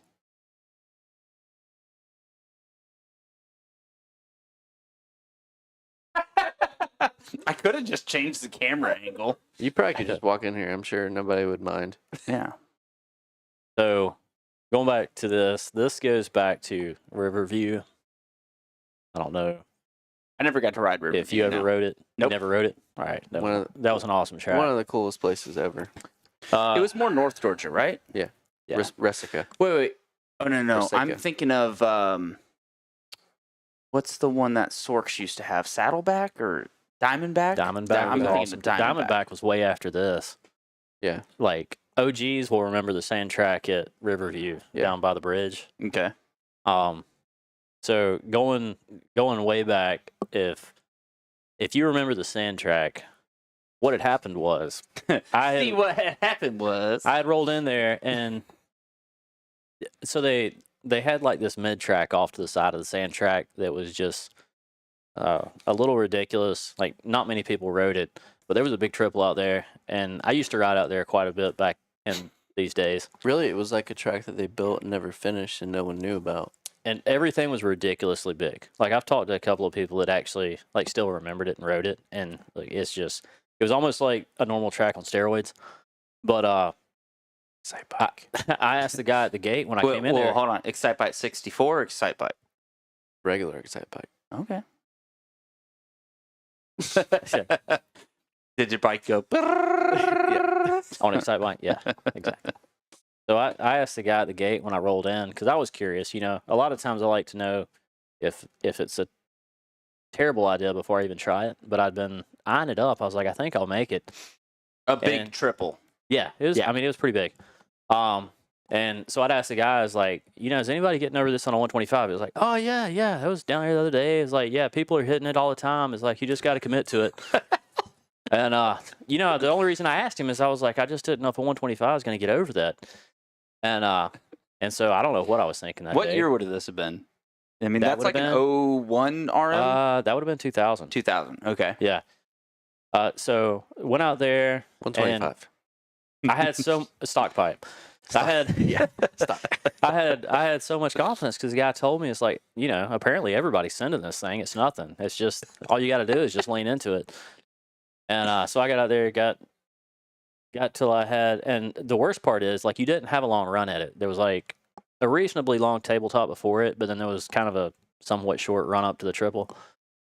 Come off, hit the tabletop clean. And I was just like, you know, like if you commit to it, you had to kind of lay into it in the air. I mean, so it spun up, never let off of it, just totally went for it. And I just remember, you know, pulling up off of it. It's pretty obvious you're not going to make it. But basically where I made it to is the crown of the top of the third hill is the shape of the front wheel there on the bottom. That is exactly where it landed. Like, you could not physically land any worse than where that hit. And, you know, my bike wouldn't roll, so I had to go back up there. Get same dude that told me everybody's hitting it to come down here and help me load my bike up because I couldn't push it into the truck. We had to physically just pick this thing up and throw it back into the truck. He was like, "Oh man, no, you ain't hitting that on 125. What are you thinking?"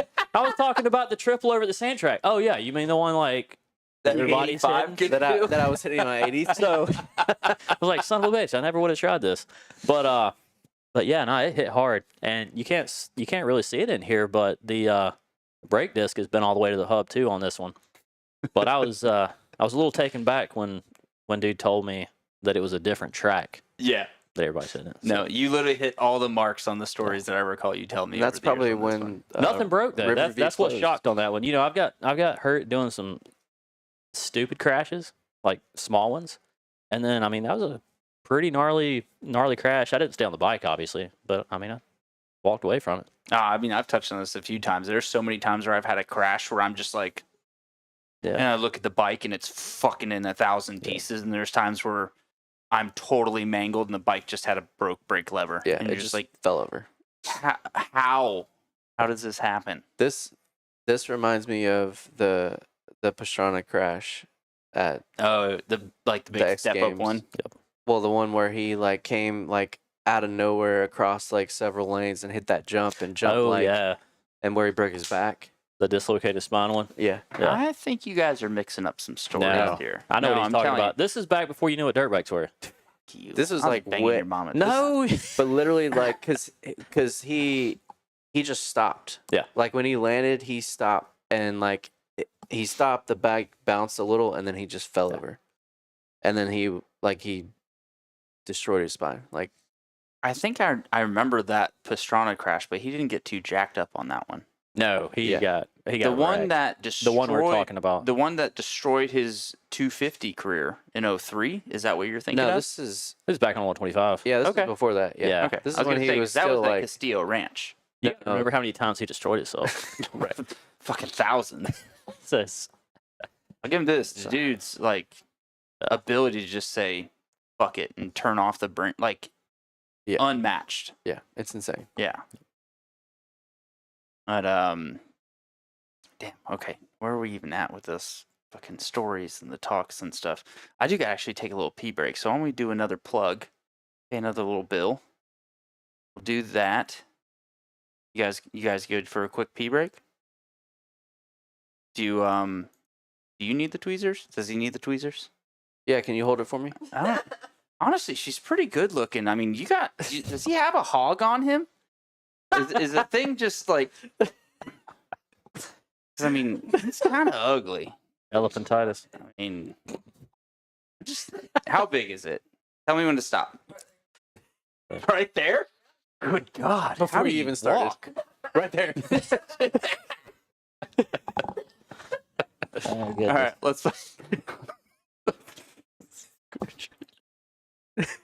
These stories are brought to you by On Road Riders. Get on the road safely with On Road Riders. They offer Georgia certified training through the Motorcycle Safety Foundation Basic Rider Course on both 2-wheels and 3-wheel motorcycles, enabling you to obtain your motorcycle license hassle-free. Their mission is to instill essential skills for safe motorcycle operation and save lives. You'll learn from certified coaches covering everything from clutch friction zone techniques to obstacle avoidance. They currently have 2 convenient locations, Mountain Motorsports in Conyers and Georgia's Best Fireworks in Villageville. At just 16 years old, with parental consent, you can enroll and upon a successful completion, receive a waiver for your Georgia DDS motorcycle license. Visit onroadriders.com to start riding safely today.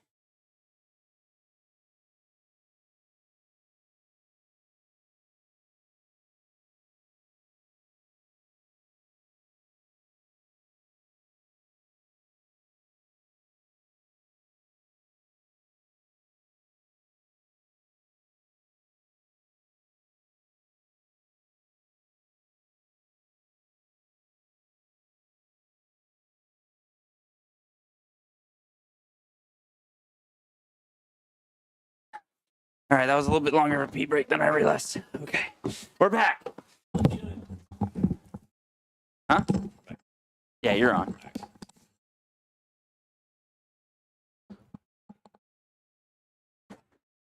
I should have played one of the other ones. Actually, why don't we do this? Why don't we do one of our tech tips? I wonder what you think of this, sir, because we'll talk about some of our tech tip stuff that we've done later. So I always do a little tech tips. We should break through some of our segments. So Now it's time for some awesome tech tips. Transform your comfort with Innovative Mechanical LLC, specializing in HVAC service for residential and commercial properties. They provide expert installation, maintenance, and repair. Their certified technicians ensure top-notch service, whether it's air conditioning, heating systems, or indoor air quality solutions. Serving Georgia since 1999, they prioritize customer satisfaction with prompt, reliable service at competitive rates. Routine maintenance to emergency repairs. Trust Innovative Mechanical LLC for all your HVAC needs. Give them a call at 770-726-7407 or visit innovativemechanical.llc.com to schedule service and experience unparalleled comfort today. All right, here's the tech tip that Mark and A3 been extremely confused on. So, zip ties. Valve adjustment job needed to be done. The intakes were how tight? Very. Better than your mom. Couldn't even get 0.05 in. 0.05 mil? Yeah. Yes. Yeah. Couldn't even get that in to test it. So we're going in blind. The intakes are so fucking tight. So what you do, hold this. And make sure you're aiming it. Finally pause it out. You going? Damn All right. old zip tie. So you don't need it to be top dead center as long as your intakes are facing up. But all you do is wrap the zip tie around the chain. Get them on there nice and tight and deep like. Awesome. You don't have to do it on the exhaust since we're not taking the exhaust off, but we might need to get some wiggle room since the exhausts are in spec. So tighten the shit out of both of them. Look at me.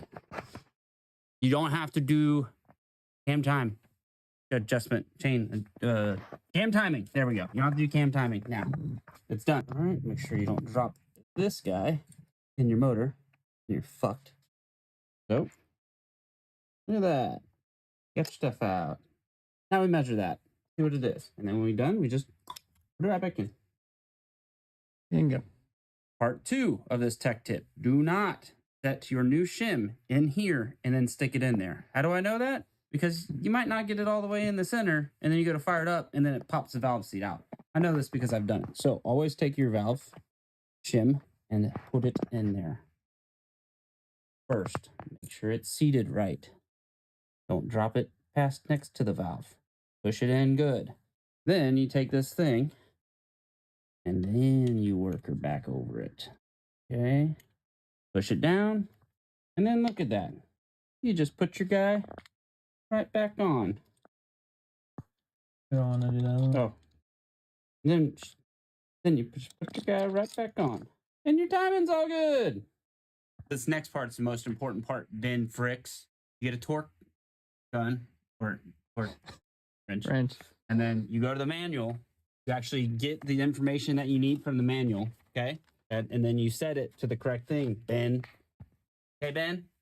All right. So we got it set 7.4. And then we just. Whoa. Done. Now we get your pair of lesbians. We'll snip at the tip.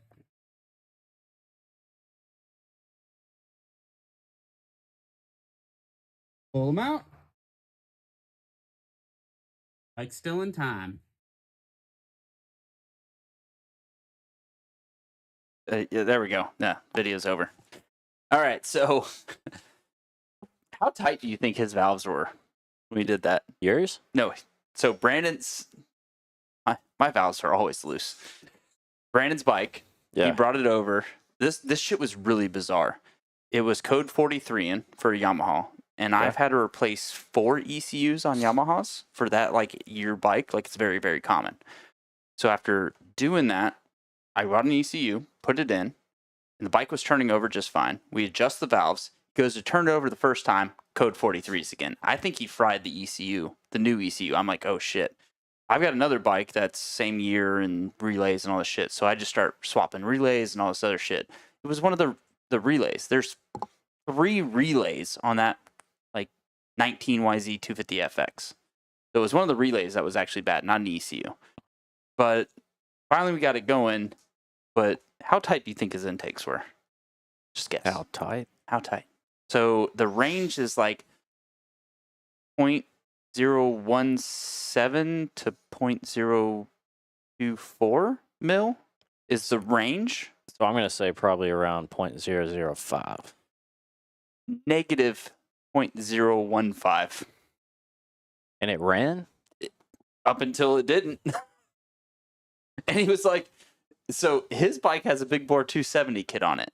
When he couldn't run, he borrowed Joe's 2020 250F. He's like, man, this thing, its motor's so much stronger than mine.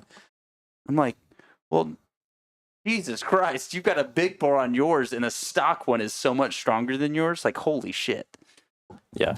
Yeah, it was way off. So his valves weren't closing ever? No.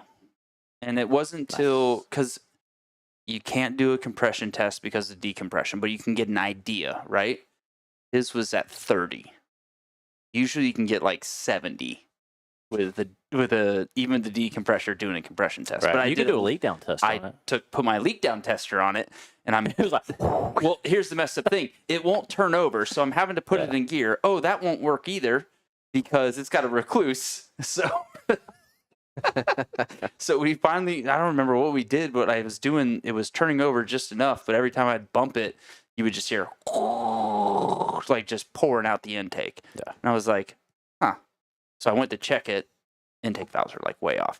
But a few buddies of mine, I've told them this theory of how to do a valve adjustment without messing with cam timing. Because everybody hates doing valve adjustments and pistons because of cam timing. Now with a piston, you still have to do it no matter what.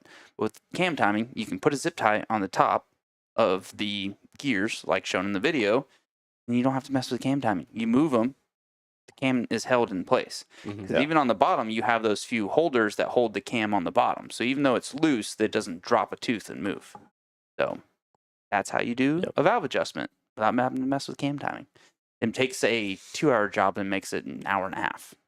So good little tip. So how many hours do you have on the bike? I've never seen one go to negative. 86 is what he has on it. Total, and he went negative on valve adjustment?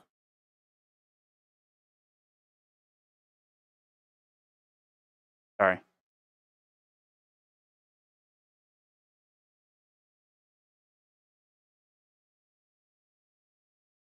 It's gonna be really cool. You guys are gonna love this because he's gonna call in at 9. Who is this? I can't tell you. It's a surprise. He. Unknown. He. Well, that's a cool tip. The other thing is though is just by Honda. I've done my valves once in 14 years. Yeah, but how many hours do you have on it? 25? It's probably got like 200 on it. Fair 200. I will say this though, you're really easy on the motors, and as am I. Like we don't bounce off the Redland or destroy clutches unless it's his car. No, I have gears on it. I just shift up. Yeah, I remember. There are people I know that don't shift. But I swear to you, I've had 250 hours on a clutch before and not had to replace it. At least on a 450. I mean, you have to blow a 250 up, but I feel like I went up there's no around reason to ride a 200 on my hard. CRF 250 without having to replace valves. Yeah. So I've never had an issue with it. So Clean your speaking filter, of doing valves and your engineering and things I've leaned on you on, I wanted to pull up these pictures because I thought this was a cool little project you and I did one time. You remember this guy? Oh, yeah. So I wanted to build oh God, what is it even called? A valve spring compressor. Thank you. All right. That's what I'm here for. Yep. So I wanted to build a valve spring compressor, but they sell them for like $150. So I went to Daniel and was like, hey, look, I bought a C-clamp. I think I can do this, this, and this, and then we'll have one. Dude, I don't know how many freaking valve jobs I've done with this thing since then. It has to be 12 years ago we made this. Oh, yeah. Right? So, yeah, just a cut up socket welded onto it, right? Yeah. So essentially, we took a 3/8 extension. We chopped it right here. We welded it to that so that a socket can go onto that. And then this is what holds the valve in. Yep. So, yep, there's the other end of it. Push it on the valve. So that will go into the valve just perfect. Oh. Man, I've heard your family members make that noise with me before. Oh, come on now. And there it is, pushing down on the thing. It was and you great. get the tap it. You welded up both sides here on that, just to get a little extra integrity, structure going on. That's nice. You remember earlier when you were asking me if you ever had a good idea? I forgot about this one. That was one of my Because good ideas. I feel like there was I just did what you asked me to. one on or this two other tools or things we built too. I just forgot about them or we didn't take pictures. And I remember the only reason these are on Facebook is because you were using them for like your engineering portfolio to get a job. Not the one you're at now, not the one before that, this but the one goes- before that. This goes way back. Yeah. So you're like fresh Back out to of the dark college ages. and Yeah. you're like needing things for a portfolio. How about the Yeah. fucking heater thing you made in What about? the shed? That thing Oh, was badass, but it was so janky looking. But dude, that thing worked so What are you damn good. talking about? That thing was sexy. It was straight out of Alabama, for being honest. Yeah, you couldn't stand close to it though if you got it cooking. You got it. Good. The thing would put out some heat. Speaking of cooking, how about this one? You talked about this before the show. This is one of the funnest races memories that you and I had. So we went to Sparky's. Oh yeah, that was. So notice he has a first place, and I have a Yep. second place. Yep. That's because You remember we were talking about Brad's last race earlier? This was my last race because I had nothing else to accomplish.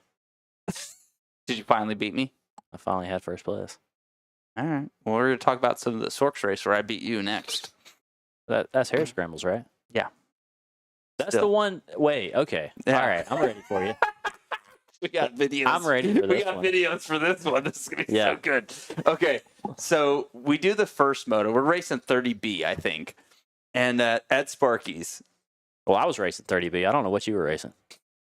I was racing 30B as well, and I came in second place out of like 15, 20 people, motherfucker. So anyway, we get one moto in. Daniel beat me, obviously. He's got first place. I'm holding the second place. You see the smoke in the background there, if you Yeah. notice. So in between motos, in fact, there's a really funny picture that Austin Guest has of this, where I'm like literally, I fall asleep in a chair, and I'm like, rigor mortis kind of sleeping. And I wake up and the fucking barn there's on fire. And we're like, where's that smoke coming from? So we all start walking like towards there. Yeah. And dude, I don't even know if we know what happened. The barn that holds all the hay, this huge barn, like 20 times the size of this that we're in right now, just billowing smoke. And it got to where, dude, it was one of the coolest things. Like I've seen like community come together and like people are organized. We're rolling all the hay out, trying to get as much hay out of the barn to like, mitigate Slow the the fire, fire and yeah. all this stuff. So, but it stopped the race. So the only reason this motherfucker won is because I couldn't get redemption second moto. And I will say it probably wouldn't have worked, but I did have a good cheater line that I was going to use on you the second moto. What I have to throw in there for a while until you realize that this was not a good excuse. I had to listen to that doesn't count because you only raced one moto. So who had the motive? So you think I started the fire because Do you think I would be threatened after that first moto? All right, so your theory is I started the fire so I could say it didn't count because I Absolutely. couldn't beat you the Yeah. second moto. Your theory is I started the fire so You were I claiming could fraud. say, oh, it doesn't count. Exactly. Okay. I mean, do you realize how close to our race that caught on fire?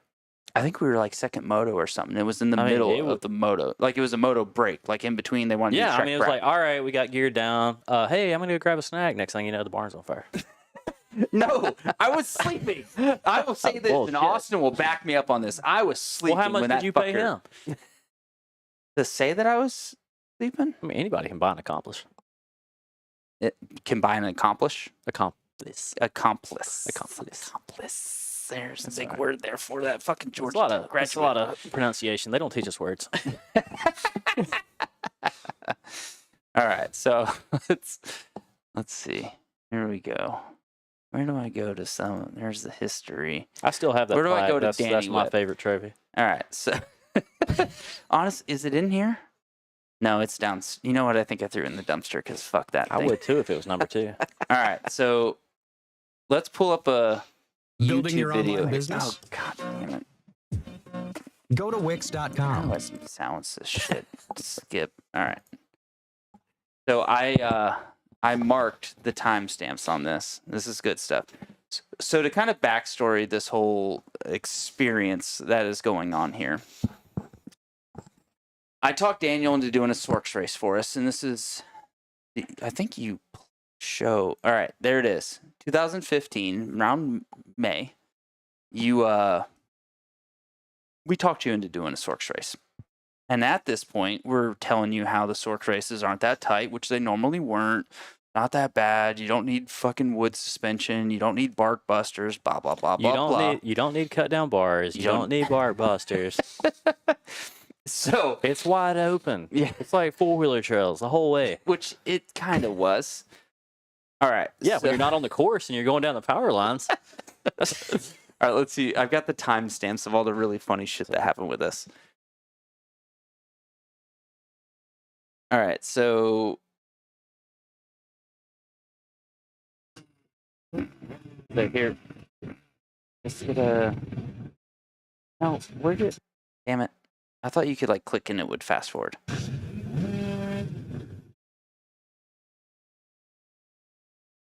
All right, right here is about when the flag drops. So it's Daniel, Brandon Thompson, and myself all in line, right next to each other on the inside. Flag flies.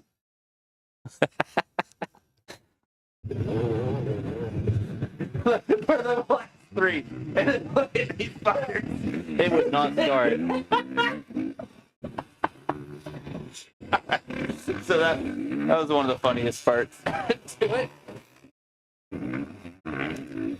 All right, what's the next timestamp? 15:25. There was so much chaos that happened in this first lap. It was amazing. So we obviously got this terrible starts, right? We're all in this bad situation. So this is what happened here, Daniel? Remember what happened? Oh no. Damn it. I keep thinking that I can rewind. Yeah, I have no idea. You got to give me a little bit more to go on. You try to pass this guy. Wait, there he goes. Clicks. And there's Brandon. Brandon just passed you right then. I could not tell you. That might have been a bark buster moment. All right, what was the next timestamp? All right, 15:47. You know this one. And I'm going to pull up the picture of it afterwards. I hope you have the one with the fire raid. Yes. Okay. That's coming up. All right, so just a few seconds later, which, by the way, Go Pros back then fucking sucks. Oh, there it is. You remember that dude? Oh, yeah. This dude is completely underwater. Yeah. Oh my god. I mean, it's...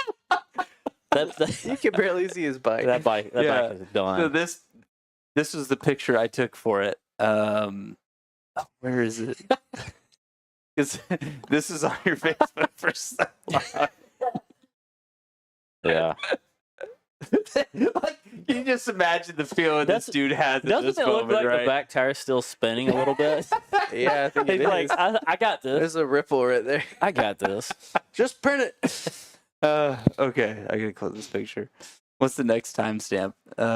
16 minutes. So at one point, somebody, they'll have you done a hair scramble ever? Nope. Damn. Okay, so they'll have like markers to like for what looks like a trail, but they want you to dip off. So they'll have a marker there. Well, if somebody takes that out, then the next row that comes behind has no fucking idea. So we go on, and we're just I like, forgot. Yeah, we're not remotely close at this point, right? no, we're all lost. Yeah, we're on different time zones at this point.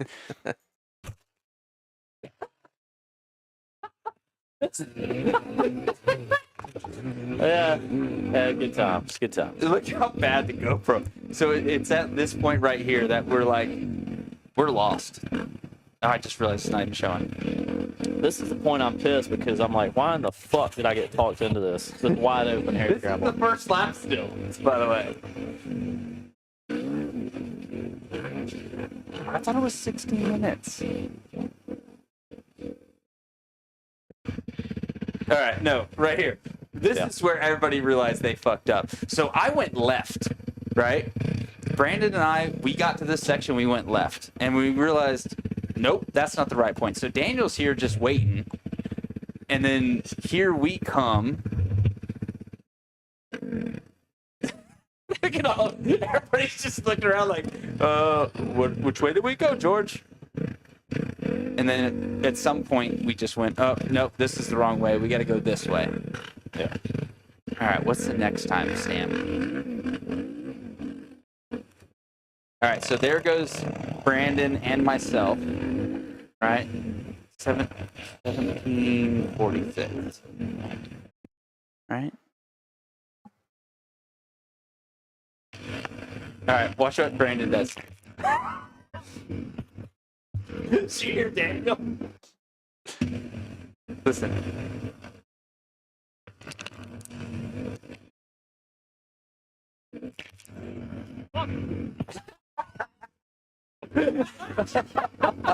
I didn't hear that the first time. All right, so. Oh, yeah, wait. 1759. Let's go to that one. Yeah. Oh, are we there already? So Daniel sees another puddle, gets in front of his ass, and sucks him back. Brandon said it was a tidal wave that went over him. And the last bit to this, so I don't know if it was. Oh, you must have already missed it. I don't know if it was the year. Dude, I tried to find it, but I feel like I know what you're talking about, where you try to soak me. I can't. No, where he got buried. He did? No, Brandon, after that. That was it.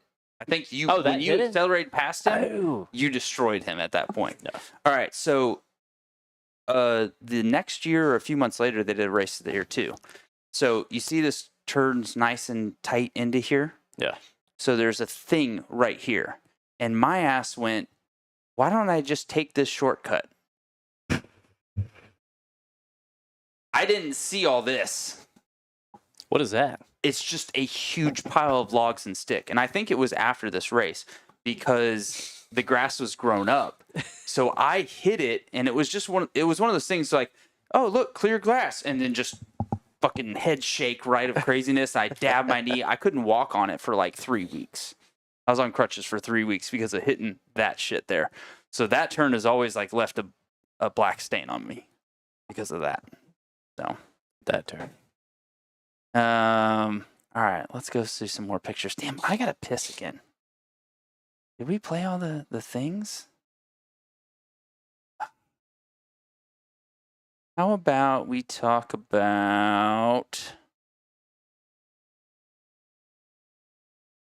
Whose phone was that? His phone's going off. Oh, you know what? There was another good YouTube video that I was wanting to play from your account. I'm gonna close this shit down. No? Here, there we go. Need to bring this back. Can't see shit. It's too far away.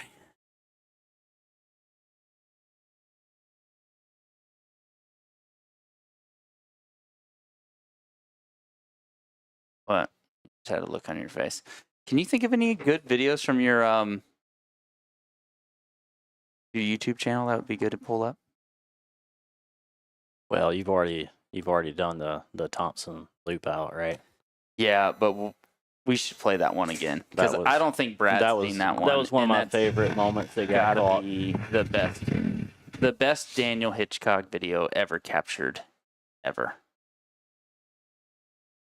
What is going on? I'm just so grateful he did that right in front of us. I don't get what the fuck is happening here. Honestly, I gotta pee so bad that I don't know if it's gonna make it. No, okay. I think we got it.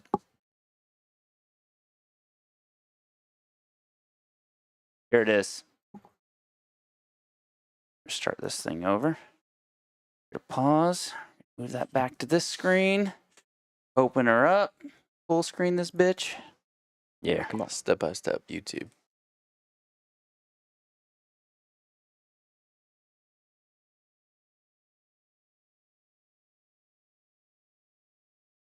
$2014. Ermagerd.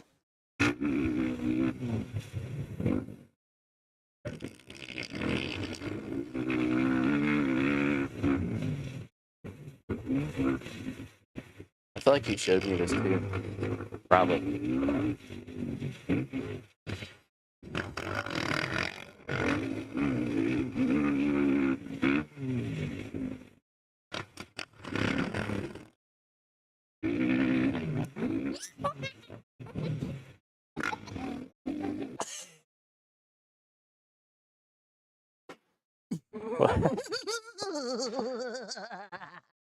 I think what was so funny How did too. he even do that? Well, that was the thing that was so funny to me. It was so unexpected because I swear these are like 6-inch deep rollers. Yeah. And just out of nowhere, it's like everything just exploded. So when Brandon was on the first show, we talked about this. And look, I'm the nice friend that slows up on the left to see if my buddy's okay. And Daniel's like, What are you fuck talking you. about? Dumbass. fuck you, I'm gone. Just keeps on going. All right, so This Yeah. is the super slow-mo. yeah, I need that. What happened here? So he just grabbed a gear and just leaned back. I still don't know how the front end came up so fast right here. I mean, he was.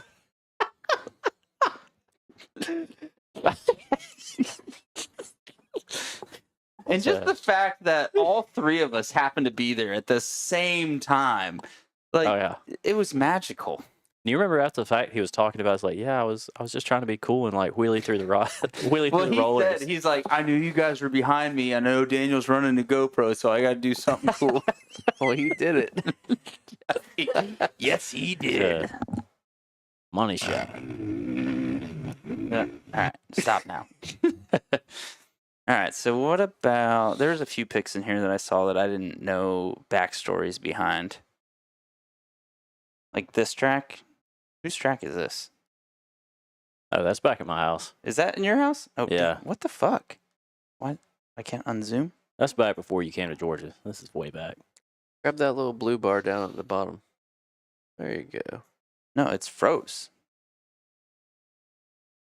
Did I just lock Frozen. my shit out? Yeah. What's going on? Oh yeah, that is your track. And yeah, it was mostly gone by here. Like I was already in college back then.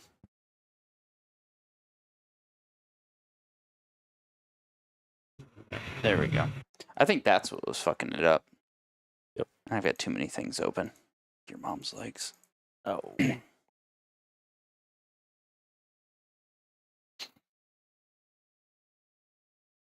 Mm-hmm.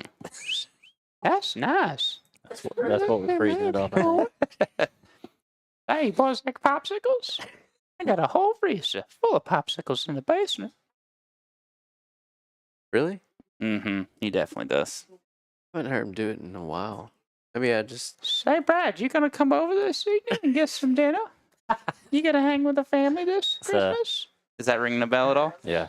Yeah, like Yeah. 3 days ago. You want to come get some zucchini? It's Come like, get no. some good zucchini. That's nice. That's my house. Is it? Yeah. So is that the big W you were talking about? Is that your sister right there? Yeah. Yeah. But I'm riding his bike. I don't remember why I didn't have my bike that day. Well, you probably fucking talked with the front wheel. No, this was way after that. Yeah, that's the 082 250F. It is. I don't know how that happened. We're jumping a little bit, but so this was a pretty funny story. This is one of your 4th of July parties. That's Mhm. actually my wife trying to console some poor girl who got hit in the face. And this was actually one of those moments where I was like, oh, she's actually a really nice chick. Like, I don't even think we were, like, together at this point. She was just hanging around us and stuff. I think I know who that is. That's what I was going to ask you, if you know who the little girl is. That I think that's so I mentioned JoJo earlier. Kinda. That's he's- who I was thinking it was. Yeah, I think that's his daughter. But yeah, he's that night that we mentioned, like outside the warehouse. Mhm. He's the only person that I've ever seen like literally start a 125 and loop it out like from the start, just like dumped the clutch and launched it. But yeah, I think that's his little girl. Nice. I'd be curious to find that out because that's just one of those things. Like somebody hit her in the eye. She just went over to the corner by herself, just crying, and then my wife went over and like talked with her or whatever, made sure she was okay. That's the touchy feely moment you warned me about. Yeah. Oh. No. So what's this pic about? Because I saw it was on both of your guys' Facebooks. Oh, that's Loop Out right there. That's Larry JoJo. Loop Out. That's JoJo in the yellow. That was a Suzuki 125 that he fired up and looped out. Oh, Yeah. I think that's my old bike. That dumb bitch has been upside down a few times. Well, I can definitely tell that's Daniel's old CR right here. That's your 08. Wait. Yeah. Don't be talking old in this day. That was mint. That thing was still fucking old back in that day too, was sir. Mint. No, sir. I guarantee that thing was at least 6 years young. Well, here's it at its finest. Oh yeah. Oh yeah, there's the 03 CR250. Oh yeah. All right, what Yep, is that's the what is same bike. Riot Radio? Oh. Drawing a blank on that back in the day. That was a dude that hung out back in the DMXS days. Honestly, when I kicking saw it myself at for first, I was drawing a wondering if it blank. was DMXS thing, Yeah, but no, then it's I just saw like- it was I Riot. was hanging out with Joey a lot. Went out to a place in Douglasville, just hitting some ramps. And Some freak yeah. style ramps. some freak style ramps. Yeah, they were shooting cameras out there. Yeah, this is funny because this is like right after I started riding after the street bike. I wasn't supposed to be riding here.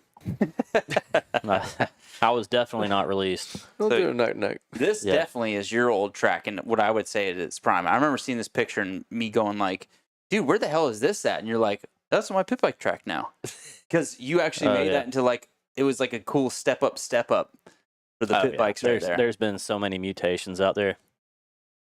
Like with family members All or kinds of stuff. jumps. Your track always kind of weirded me out. Yeah. Because he built it with a backhoe, and so it was like 3.5 feet wide, and just I just realized that we're not looking at any of the pictures that are there. Well, So how that wide was is the that tire? one. That's what I didn't understand about everybody bitching about the narrow tracks. That was Larry. How Loop much out do you really pig. need? All you need is a Yeah, good I solid. mean, honestly, that's all you need is a good solid inch, 6 inches, 8 inches. You should be good. That's wonder if anybody wonders why it took you so long to get married. Now we know why. Narrow tracks. Well, I mean, if you 6 inches is all you need. Here's one for Brad. You sent me this pic. Obviously, this Monster Mountain. oh yeah, That looks like the 08. yeah, it's the 08. So, what was the significance to this pic that you sent me? It was just the glory days, man. I actually think that was just practice. I don't even think it was a race. Well, we know this one was a race. Is that the 250 or the 450? That was the 450. So, what's impressive about this picture is the fact that, There's well, one, Satan in himself is right there. this is obviously like a 2000-ish era. Which 'Cause one are you talking about? This is 2000 or 2001 CR80 right there with the number 1 rocking, or is that number 7? I can't tell. That's number one. All right. Yeah, you gotta that watch looks out. like a number 1. that Well, looks like a number yeah. 7. I don't know. Okay. That was bar Is that shit before he Corey got Cohn? picked up. 991? Yeah. Oh, shit. Yep. There's Leah. Cantrell? Yeah, 322. Oh, okay. Is that Who's McGraw? 924? Yeah, that's McGraw. Yeah. And then 39? 99. 99.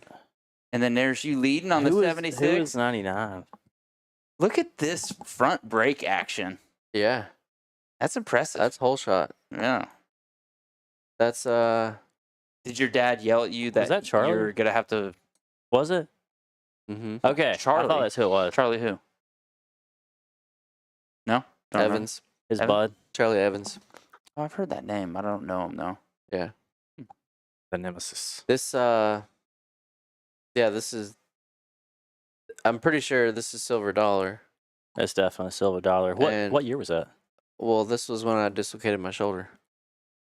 Like this exact All right. Moment. Is this Silver Dollar or is this Hillbilly? No, this is Silver Dollar. So your Okay. whole shot and went over the bars, or what happened? No, I hole shotted. Oh, you did text me something about this. Yeah. Okay. So I Yeah, hole shotted, and one of the riders in this photo. So like as I was going in the first turn, he decided that I don't know if he just forgot how brakes worked or if he just thought that he was going to take everyone out, but he clipped me, and you know how Silver Dollar buried the tires along the sides of the track? So I hit one of those tires at the front with my front tire and went over the bars and dislocated my shoulder, chipped my rotator cuff, cracked my shoulder blade, like all the goodies. And then I learned that same rider was just kind of a disaster at all times. So like any time that he was on the track around you, like he was probably going to take you out because he just was like, you know, like you rode a little squirrely sometimes. Sometimes He was squirrely every minute that he was ever on a bike. Just But mine wasn't squirrely. It was just my style. it was controlled squirrely. That's just how I did it. Yeah. it was just steering with a rear wheel with it out of control. Right. That's what I would describe Daniel's riding. So, all right, you sent me a bunch of these other pictures too. So first, I want to point out this amazing gold box chest protector that you got going on here. State of the art. Dude, those were the shit back in the day. So awesome. All right, what's some of the other ones you got here? Oh, I know this track because Tampa's my stomping ground. Mm-hmm. This is Hard Rock. Oh yeah. I know this place well. Yeah, I was just blown away. There's old Randy. He's right there. Look how he's probably telling you how you just got to jump this look triple. how skinny he looks in this picture. Yeah. I'm telling you, Brad, you just gotta jump it. You gotta pin it, hold it wide open. Hop off and let me show you how to do this. I love your dad. He's in this photo. He's probably like, watch Daniel. No, I think this is in the period where I was always hurt. I don't think I was there. I'm guessing. Look at that was like your old school O2, Gator right? back pick. This is great. Yeah. What year would this have been? Oh, this was. Zoom in. Let's see if I can. This is on Facebook Messenger, so This has to be. it does weird shit when. See, I zoom in and it like zooms out. Yeah. Yeah, it doesn't work. There's no zooming in. This has got to be between like 2000 and 2002. Just trying to get it back to 100. See, why'd you make me do this, Daniel? It's not your fault. We did not IT guy in here. Do we not have an IT person that we know? No, we don't know any. All right. 50, There you 60, 70. Actually, that's pretty good. Take a picture with your phone and then just zoom in. No, what do we got here? Billy Badass Helmet. Who painted this thing? I was like 13. I painted all my helmets. Did you paint that? Yeah. I will say, I almost pulled up a picture of your old truck. You painted a truck one time, right? Yeah. And The graffiti. yeah, from a distance, it looked cool. Yeah. But you got up close to it, and you're like, pretty fucking. This is the first time I did Probably graffiti. stolen truck. Yeah. Yeah. It was during my creative phase in college. You know, explore things. Are we only talking about graffiti, or are we talking about other explorations in your? Well, that's also when I Dude, you cross-dress. You know what story I just remembered? You might want to earmuff it on this one, lady. I'm still single at this point. You were as well. I went to one of your parties right off of like Delk Road, Yeah. and there was this black chick there, and I was hitting on her hard. And at some point, I noticed you like said something kind of flirty to her, and we did this amazing bro moment where I go, it was no word spoken. I go, like I was mouthing to you, "Are you trying to get with that?" And you just go, "It's like, my bad, I didn't know." I was like, "Go for it, it's all you." Like we had. Do you remember that at all? I dated a lot of black chicks. Oh yeah. Blacker the berry, sweeter the juice. Oh, I shouldn't tell that to a blonde white chick, huh? Wait, who was that? My wife already knows if it wasn't her, I was getting a black chick. It's just. Yeah, that was Tupac, wasn't it? Oh, we got a caller. Tupac. That was. All right. Moment of truth. Oh, what's up, boys? Let's see if they can pick up the voice. Because it's been years probably since they've talked to you or heard from you. This is totally BL. EL. Yeah. Who's No. It's got to be. Nope. No? No, I'm going to pull up a picture, and then I'm going to see if you can figure out who it is. Oh, is this a surprise? It's a surprise. They have no idea you're calling in. Oh, wow, this is cool. I'm glad you did this. I'm gonna shut up then. So who's this on the phone with us, guys? Nothing? Dude, you gotta talk. Anybody? You gotta talk more than that. Anybody? Give me some voice. Anybody? We'll say you used to ride dirt bikes and him. together. You and him tried to do a Thor Brap reincarnation video together. A Thor Brap. He ain't gonna remember that. It sounds like Wes.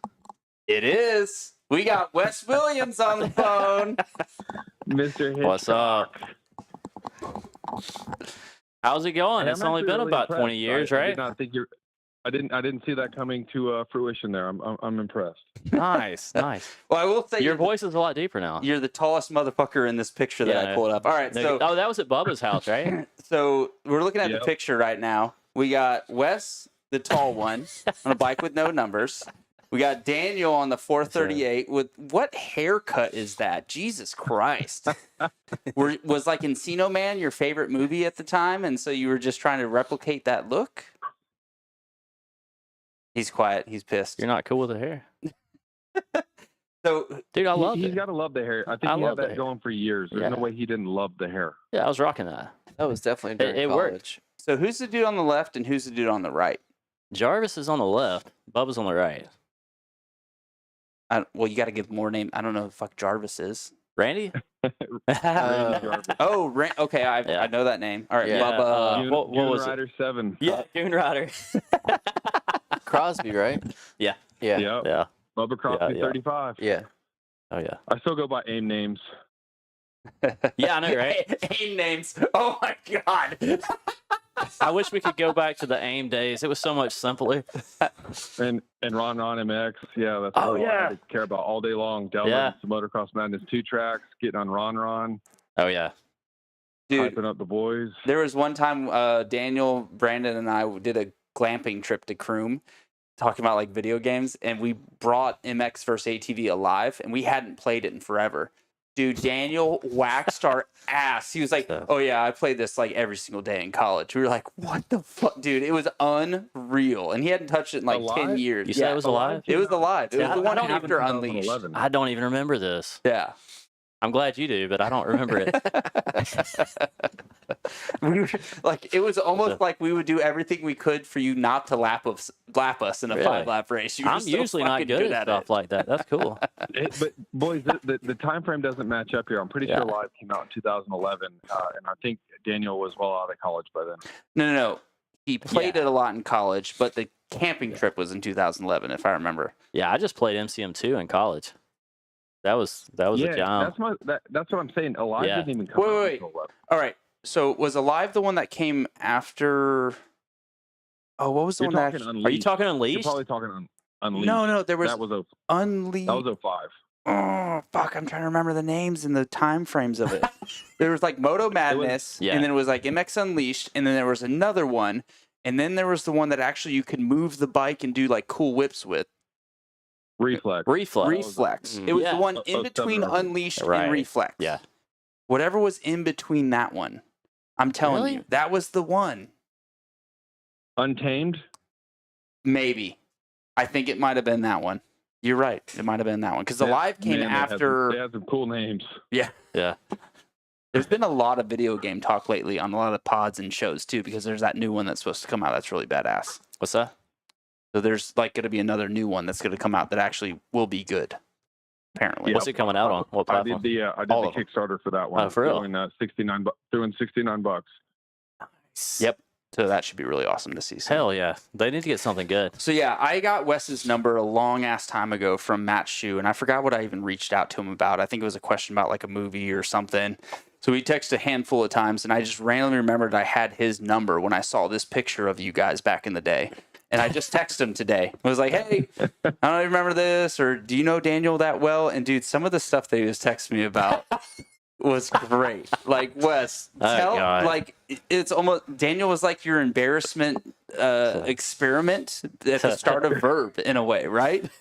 No, it was actually well before Vurb. It was Goat Creation. So, let's see, that would have been 04 because I was on an RMZ 250, so 04. So maybe at the end of 03. No, that was January 04. That photo was taken.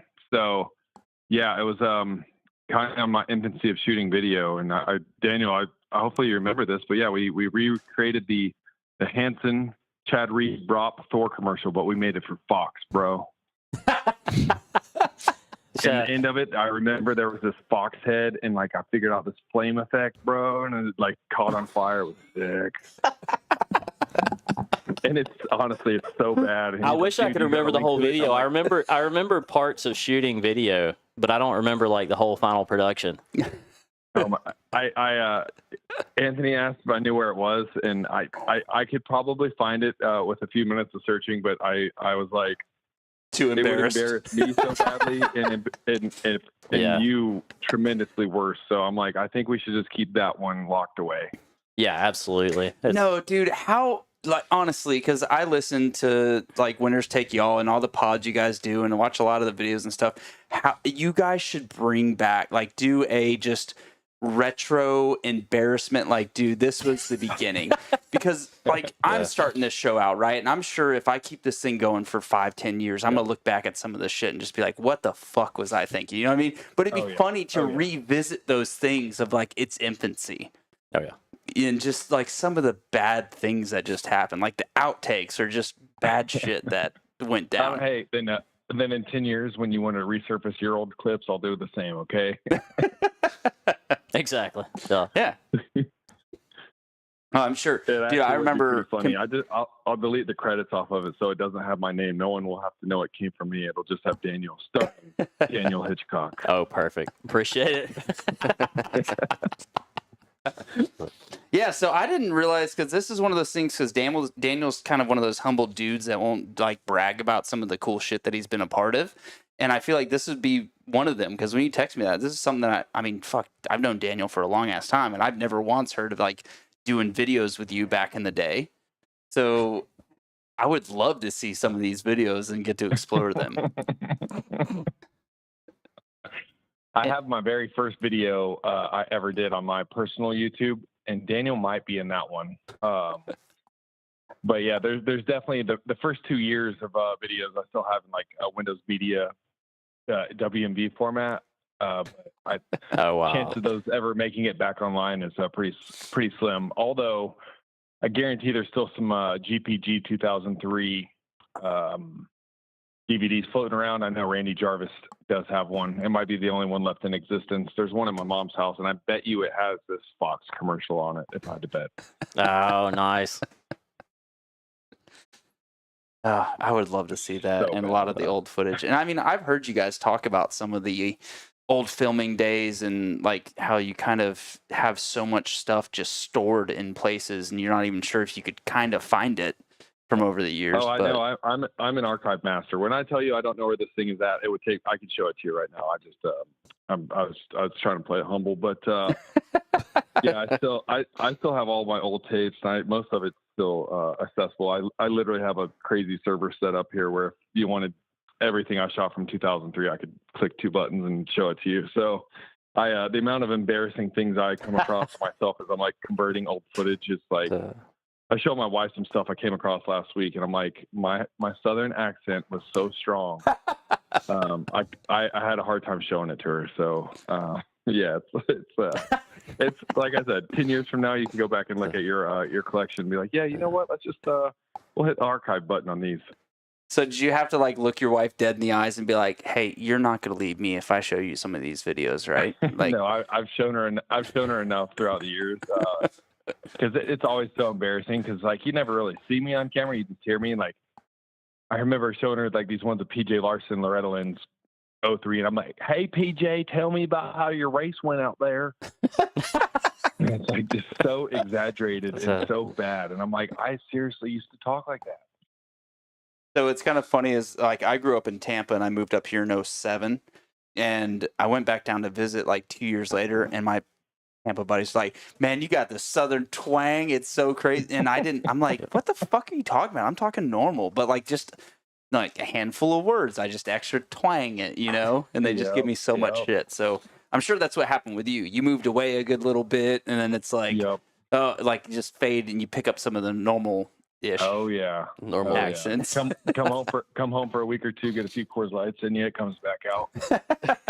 Hanging out with the right crew on the right couch and just bullshitting. Oh yeah. I'm sure if I hung out with old Daniel again, we'd it'd come back out. Oh yeah. Shit, when are you coming back into Georgia? That'd be cool to try to get a few like OGs and back in the studio here. Dude, you know what? I saw I can't do it this year, but I saw Matt Walker's doing that Vet Masters thing. Yeah. Like Etchikani is still like my favorite track on hers. So same. My daughter just turned 2. So like I've been in the thick of it for the past few years. So kind of hard for me to like go work for weeks at a time and then come home and tell my wife I'm going to leave again for another few days and go ride my dirt bike. So we'll bring the whole fam. Yeah, it's just tough. Now that she just turned 2, I got to buy 4 plane tickets. Like anywhere you go, it costs freaking No. $9,000. If she's 2, you should be able to like just put her in like a cat costume and just put her like in the cage and then just ship her, right? My comfort kid. Yeah. No. Overnight, she'll be fine. Dude. Put a service animal. Sir, your vest on her. cat is crying like a child. just lays No. under the seat. It does that. The cat does that. It cries like a kid. I know it's asking for fruit snacks, but just ignore that. I'm looking at this photo. I did do a few swear. races this year though. So I came out of retirement. So when I saw Matt Walker's thing pop up, I'm like, that's definitely on my radar next year. I'm looking at this photo and I swear it's like, when you look back at like the 50s or the 60s of like these dudes like covered in mud and they got this photo taken of like on some old Elsinores or something. And then you look at this photo, it's like that's what kids these days think of as like the old school. Oh yeah, those were the old classics. Honestly, I'm really pissed at you for saying that because that has never entered my mind whatsoever. Look at it. But because now you said that shit, that is going to enter my mind every time because you're 100% right. Because that's like 30 years ago, it seems like. No, it's not that long ago. Not that long. 2020. Yeah. Well, obviously, yeah. That's a hard 20. That's a hard 20. And everybody has the exact same number format, so it just looks like this is all there was. This is it. Like everybody's got chest protectors. Oh. This is old school. But even so, like HRP chest protectors, dude. Yeah. You had to have them. Dude, I just realized that's an MCM sticker like on my number plate there. That was homeboy that used to play with us a lot. I think it's XPR. It's like, how you had all the groups on there, you get in there and do like the head-to-head racing. That's exactly what that is. Sorry, that's a little bit beyond me. You didn't do that? No, you old thought fuck. everybody did No, I don't know anything about that. So much Oh fun. my god! I didn't have the picture up. I had to put you guys on speaker to check this out. Yeah. Unreal. Oh, Yeah. you see it now. Look how your AMSOIL stickers, they're not even like cut out. They're just big, white. Oh, yeah. No, not at all. Here, I'm zooming in on the pic right now. What other stuff that we should pick out here? That Thor chest protector. I still have one of those. So you're dogging my shit and you don't have a number?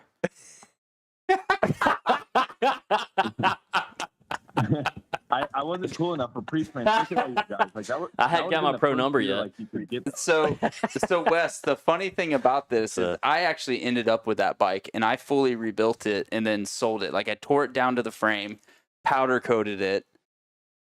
Like this is that bike. Damn. So when you go back and look at this, this is what it looked like before. So actually I even had the forks anodized black, right? With a 2013 front number plate. So that's what that bike looked like at one point. You couldn't put a new pipe on it? No, because that Jesus. shit costs money. But isn't that the slowest bike ever made?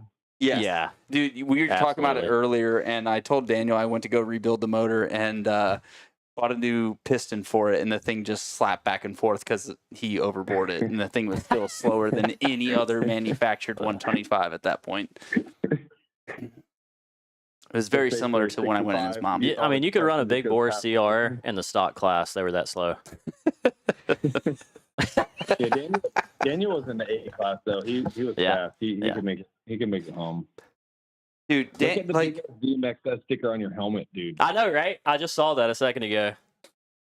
Oh my God! I didn't realize that was your helmet hanging on there with the Yeah, for real. DMXS sticker. No, it's- Holy shit, that's awesome. This is OG picture here. This goes way back. Flames on the mouthpiece. Yep. I remember you painted that helmet. Yeah. Yeah. Yeah, that was my experimenting with paint.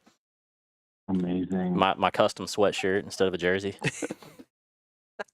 Well, that's underneath my mom's house. It was the HRP one with American flag shoulders, and I think there's like eagles on it too, if I remember correctly. HRP was the shit. Yeah, that was like some new stuff that came out. Everybody was like, "Oh my God, you gotta get this! It's clear." Yeah. I have an EBS neck roll on my helmet. I remember I used to wear one of those. I got my kid one of those only because of like when we put him in the side by side, like he needs the extra neck support. Yeah, do you remember like everybody had the neck brace for a while, and then it was like, all right, no, that's not cool anymore. You know who fucked that up or kind of killed it was Rhino. For real? Yeah, Rhino going on the Whiskey Throttle show talking about how like it fucks up people and it does this, it does that. Really? Oh yeah. Like honestly, him and Steve Mathis had this like huge banter thing going on about it. Yeah, it's a big thing. No, I never saw that. Interesting. I wonder what killed it. Yeah, that's kind of what it was like you were nobody if you didn't have Now, that. here's an interesting thing. One of my good buddies worked for Liette a few years back, and he had told me we were at Motocross to Nations, the last one, 22, I think so. Not and sure. he had told me like they reached out to Rhino and was like, "We will fly you down to Liette's headquarters at South America, right? Is that right, Russ? Does that sound right? No, drawing a blank. I'm pretty sure it's South America to like show him the testing that they do to show that it's what he's saying isn't right. No response back. So, I don't know. About right. I mean, it's all whatever you say will. It's whatever. If you can be convincing enough, you can sell. You know.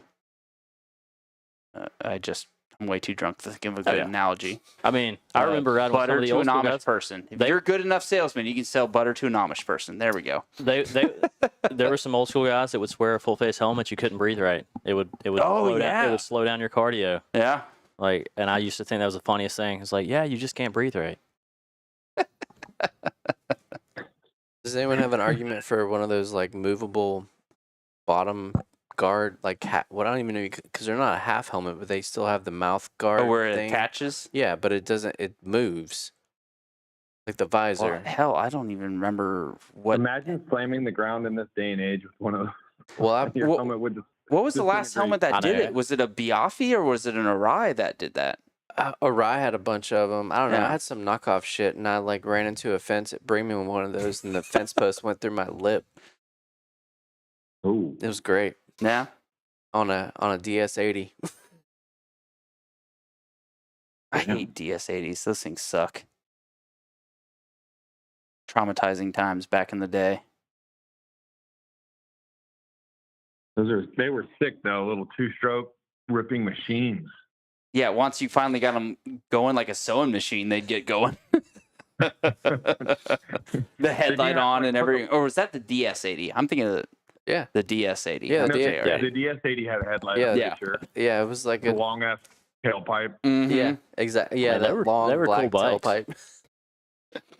That was what I started on. Well, Wes, is there any other good, funny stories that would be good to bring up about Daniel? Would be embarrassing or whatever at this juncture? Daniel, do you remember when Chad Lockett and I asked you to buy us beer? What? A spear? Daniel, I think what year were you born, Daniel? Oh, I'm 82. Yeah. When would that have been? I don't know. We were leaving the track one day. I'm guessing you're the one that's 18. Going back to hang out at my mom's house or something, and I don't think you drank, and neither did we really. But especially at that time. But I remember being like, "Oh, Daniel's 21. Get him to buy us like a 6-pack or something." And we were like on the way to my mom's house. But I remember being like, "Yo, dude, go in there and like get a 6-pack." And you're like, "What? No, no." And you wouldn't do it. That sounds about right, honestly. I feel like I've got Daniel to break the law like 3 times. And so other than speeding. So we didn't do it. No. We didn't. Or you didn't, yeah. Oh, okay. I think, okay. And then, Because I thought that we walked in with a cooler and told your mom it was Gatorade or something. all right, maybe we did. I talk thought to we you. did. We rolled in and she called us and was like, "Yeah, we just got Gatorade or some shit." Okay, maybe we did end up talking when you're doing it. I swear I remember your face when I first asked you, and you were like, "What? Yeah. No." And then I bet we peer pressured you because I'm pretty sure it was me, Lockett, and Jarvis, and like, there's no way you were resisting that peer pressure. So No, not the maybe you were trifecta. a good Samaritan. Yeah. Oh, That's funny. Yeah, you know what? You're right because I do remember that night we got super toasted, and Chad put on like a never-ending loop of Freebird. Like, Oh, jeez. we might have smoked some marijuana too, if I remember correctly. So we were freaking toasted, and we just sat there for like 3 hours listening to the repeat, like in a CD player. Is that the only song they made? Yeah. The question is every time that the guitar solo went off, to were you guys just all jamming out every time, just air guitar in it? I think, of course, for hours. See the parts coming on again. Turn it up. So, We haven't heard it in so long. oh, that's funny. Yeah, a whole 7 minutes to get back to that guitar solo. Yeah, he had like a really lifted truck back in those days too, right? Oh yeah. The 02 Chevy 1500. Yeah, exactly. Dual tone paint. Panty dropping I machine, remember that thing. right? It was a meat eater. With all four of us dudes and Daniel's haircut in there, we picked up all the shit. Not suspicious at all. Yeah, Daniel's haircut looks like somebody that's going to tell you to put the lotion back in the basket. Yeah. Put the lotion back in the basket. It rubs the lotion on the skin. that doesn't do it justice. Pull up one of those other ones I sent you. Which other ones? I pulled up all the pictures that you sent me. I have no idea what you're talking about. Yeah. I thought I pulled up all the ones you texted me, buddy. You did send me a shit ton of pictures in one go. Well, his total truck I didn't get to yet. Wait, that was on Facebook. You texted me a bunch of that. Facebook. I'm gonna have to get on my Facebook and go back to 2004. Yeah. Oh, wow. Oh, how did this not get shown? Okay. Hold up now. All right. We're going to have to... I don't know what I'm this gonna have to is. save all. All right. All 12 saved. We might have to have episode 2 for revenge, depending on what this one is. Oh, man. Dude, there's one. I don't even know what to do with this. Wes, I might just have to text you this one. Yeah, I'm gonna text you this one right now, Wes. There we go. Oh no, am I gonna be embarrassed? No, it's Daniel. Like somebody's nice. child's being touched. Looking at this picture.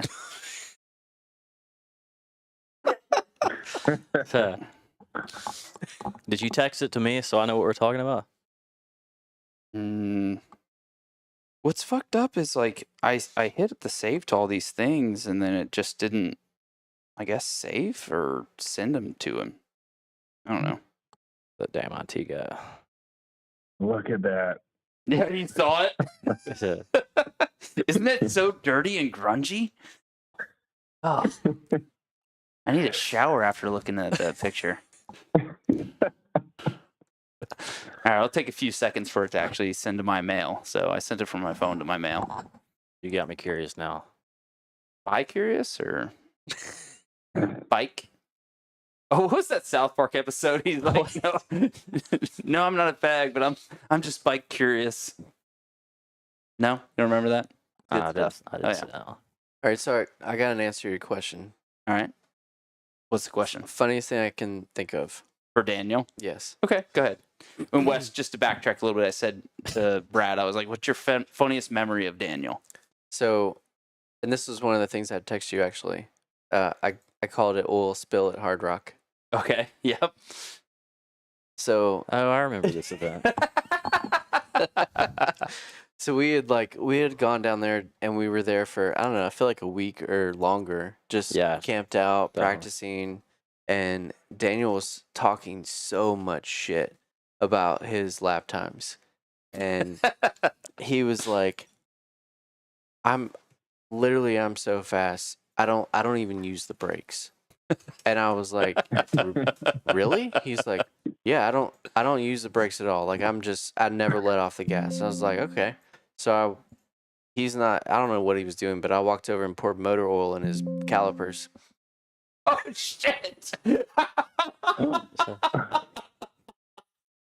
Dude, that's like one of those fucked up things I've ever heard somebody say they did to their friend. Well, no, it's like I told him to do it because he went over there. He was acting like he was gonna do it. And I was like, do it. I don't need that shit. Like I remember it now. So I was like, okay, blip, blip, blip, blip. And then I think he did one lap. No, I ate the fence trying to get on the track.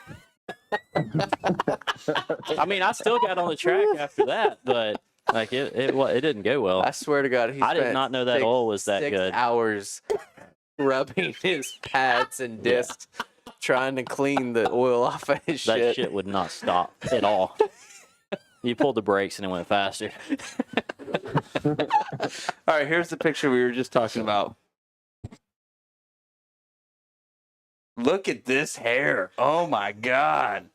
Not only his hair. Brad, did you take the hair off of your head and put it on? Yeah. Put it on I let him borrow it. Gave him extensions. Yeah. Dude, I never saw this picture of this. Were you actually like in a band at this point? Maybe unofficially. I was probably singing to myself. Or just going through like a really big Bush phase? The band, not the, Well, no, the Bush is the you other can't photo. have hair like that without going through a Bush phase. Wait, which other photo? Oh, the graduation photo? Yeah. Oh, Which Wes one? hasn't seen the. I'll have to text this one to him. This one? Wait, hold on, zoom in. I think that's almost the same hair as the other one. Yeah, it's just not. Why do I look like I'm redheaded? I gotta send this one to you right now, Wes, so you know what we're looking at. All right, That it's is on the way. strange. I wonder about that And it's jaw. and Brad started growing his hair out from the other picture. Yeah, I got like an inch. Nice.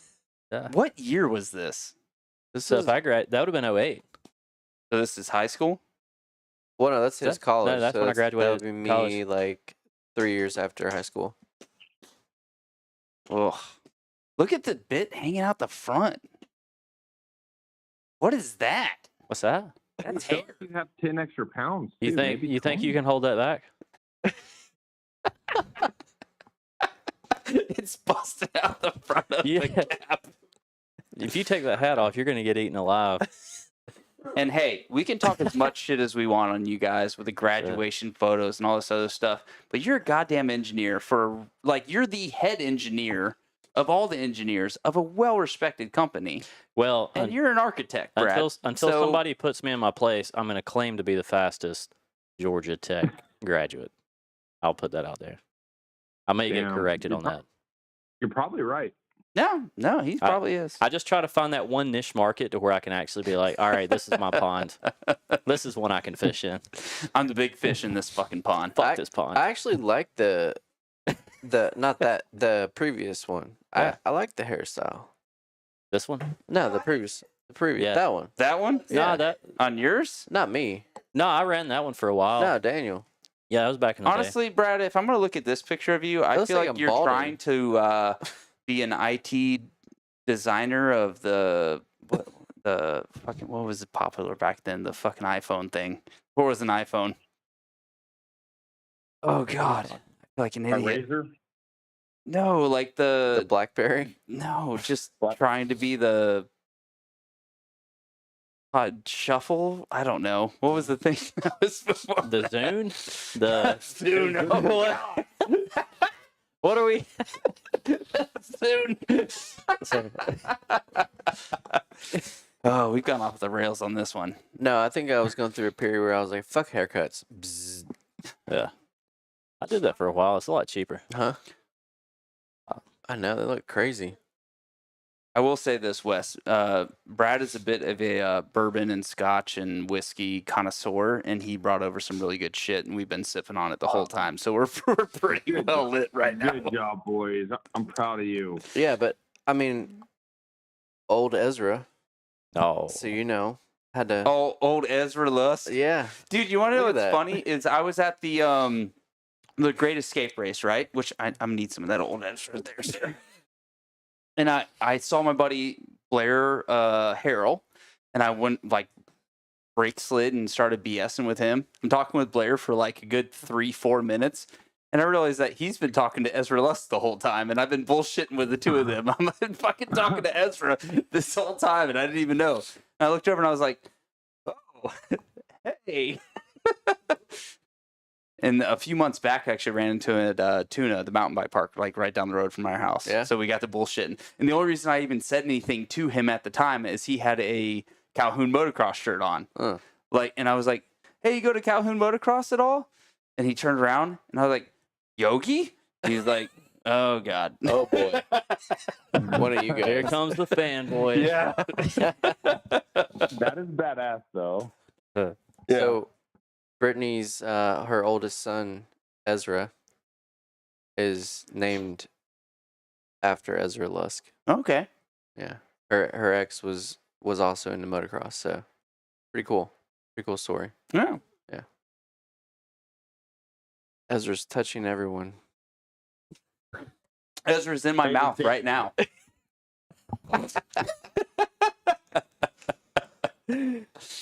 Oh, this is a good shit show.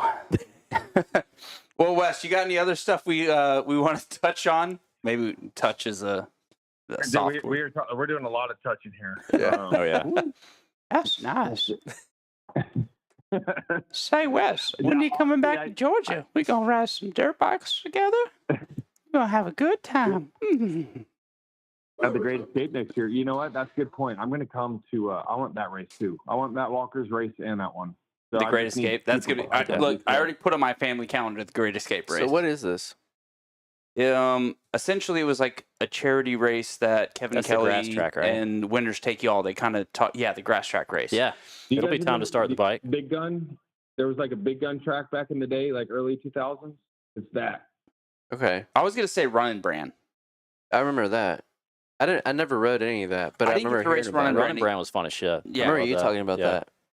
But it's just an all. Was Running Brand the one on like the Alabama border? It was. Yep. Yeah. Oh. Yes, that place was. That sick. was so much I fun. think I did a lot of laps Yep. with Hitchcock there. What was the one like going down 85, like right after you go in Alabama? Big Cedar. Big Cedar. Yeah. That was a good track. That's where. That's the one I'm thinking. That's the one I'm thinking of. Big Cedar. Yeah, Big Cedar. that was a really good track. I don't know how they fucked that up. Because that was. Well, right now when I drive past it, it's just a tree farm. Well, that's what I'm saying. Like, I don't know how they fucked that up and they lost it because that was such a good track. Honestly, I got to ride it one time and I got a front flat and I was so fucking pissed. That's where most of the pictures on my Facebook are from. Is Big Cedar and Monster Mountain. So was Running Brand the one on the way to Aonia? No, opposite direction. Yeah, it was it like was on the toward Georgia Alabama. Alabama line. It was just an all grass track. It's almost kind of like Sparky's was too. Yeah. Like just Very similar. Yeah. On 20, right? Except Sparky's went into a little bit of almost single track filling for a second. Like Running Brand never slowed Yeah. down. They did. So the Great Escape race does have like a small wood section, and honestly, it was the second race back since my fucking knee injury. Yeah. And I dabbed it really hard, and I was like, God damn it! But it wasn't too bad. Like it was like it's 1, 2, 3, 4 turns in the woods, so it's not too bad. So mostly grass and then Mostly grass, yeah. There's 2 really big table jumps, one small, I wouldn't say small step up, 50-foot step up, but 2 pretty good sized tables. But if you don't want to clear them, you don't have to either. So, who's tapping? Stop tapping. So they do that once a year? Yeah. Is it still like the similar class structure or they have like Yeah, same. So what they try to do is like vintage on Saturday, modern on Sunday kind of thing. So They still have a few modern classes on Saturday. So Dang, I'm in the 35 plus. Oh yeah. bitch, by next year, I'll be in the 40 plus for the Great Escape race. I know you're Oh, one my year word. one year Yeah. ahead of me. My balls will be down to my knees. Talking about Johnson swinging one way, ball swinging the other, like while racing. Just woof, woof. That's okay. Daniel's like 43 now, right? Not yet, but I'm rolling in on it. Coming in hot. Shit, Wes, how old are you? I'm 38, so hey, I got a few years to go before the plus 40. Oh, Yeah. so we're the same age. But you know what? That's what I'm waiting on. I'm waiting on that for for all my glory. Yeah. Just plus 35, plus 30 dudes are too fast. Plus 40 is my game. That's a good idea. I'm gonna That's start what I got My training. whole life. I'm gonna start training now, Now, and so you'll wait. be ready for the and plus I'm gonna 40. come out at plus 40. But every So- gap, it feels like all the fast guys just keep moving up to the same age group. Yeah, it's true. It's like, fuck. Now all the fast guys are in the plus 40. The logic never plays out. Yeah, it doesn't. It never works out that way. Because the same Yeah. fuckers that like have our same mentality of like, oh, I'm just gonna hold out until this, Oh, right? yeah. And then they come out of the woodworks and you're like, fuck. But plus what 50. but Brad, seriously, every like week I'm gonna check in with you. I'm gonna make sure you're good to go. Make sure you're training. And then you're gonna come out for your plus 40 race, and I'm gonna saw your fucking front wheel off and Yeah. break your wrist, and then I'll be like, "Oh, then like you Ooh. should go back to retirement." This is heavy. You know what? That's almost enough motivation to get me to wanna. You won't. Yeah. How many times have I destroyed your back and your arm already? We've talked about on this show. Yeah, twice. Yeah. So All right. What's What's gonna this- happen again? This sounds You like the won't? making of You won't? a Facebook event. you hear this? I mean, this is foreplay for a long-term relationship here. For pink lips? Yeah. I'm gonna get some zebra stripes. I'll put a O2RN 125 on the line. Wes, there's a lot of backstory that you're missing out on with this to know how funny this shit is. Oh fuck, that was really good. I'll give you. I mean, that. you've talked a lot of shit to me over the years. I talk a lot of shit to everybody. I know, but I haven't. We've like literally almost never rode together. Like it's been. Yeah, you well, both it's need not to. my fault you were scared to ride with me. I You know. need to start Yeah. training. We Uh, got to fix this. Yeah, apparently. I mean, every single hair scramble I've done with Daniel, I've waxed his ass. So, Except for when you lit the barn on fire. so this Yeah. is actually really funny. That's That good hair point. scramble that we played back and we showed all those highlights, Yeah. I actually did beat him. And on the way home, I played "There Goes My Hero" by, and then I played Enriquez, "He Could Be My Hero, Baby," and I played something else where I think Daniel didn't talk to me for a week. Because I just rubbed it in that I actually beat him in a race. Well, It see, was- it was it's kinda not fucked the up. loss. I was a little annoyed with the whole. It's wide open. You don't need bar busters. You can run full width bars. And I'm sitting here just smoking clutch in first gear, trying to get through some of that shit. I was like, that motherfucker. It's not my fault you're not smart enough to know I'm lying And I to had you. bark busters at home. Man, it's like shit. I could have been ready, but you're like, you don't need that. He's like, I got the whole build up ready. Oh God, good times. Plus 50s. 45.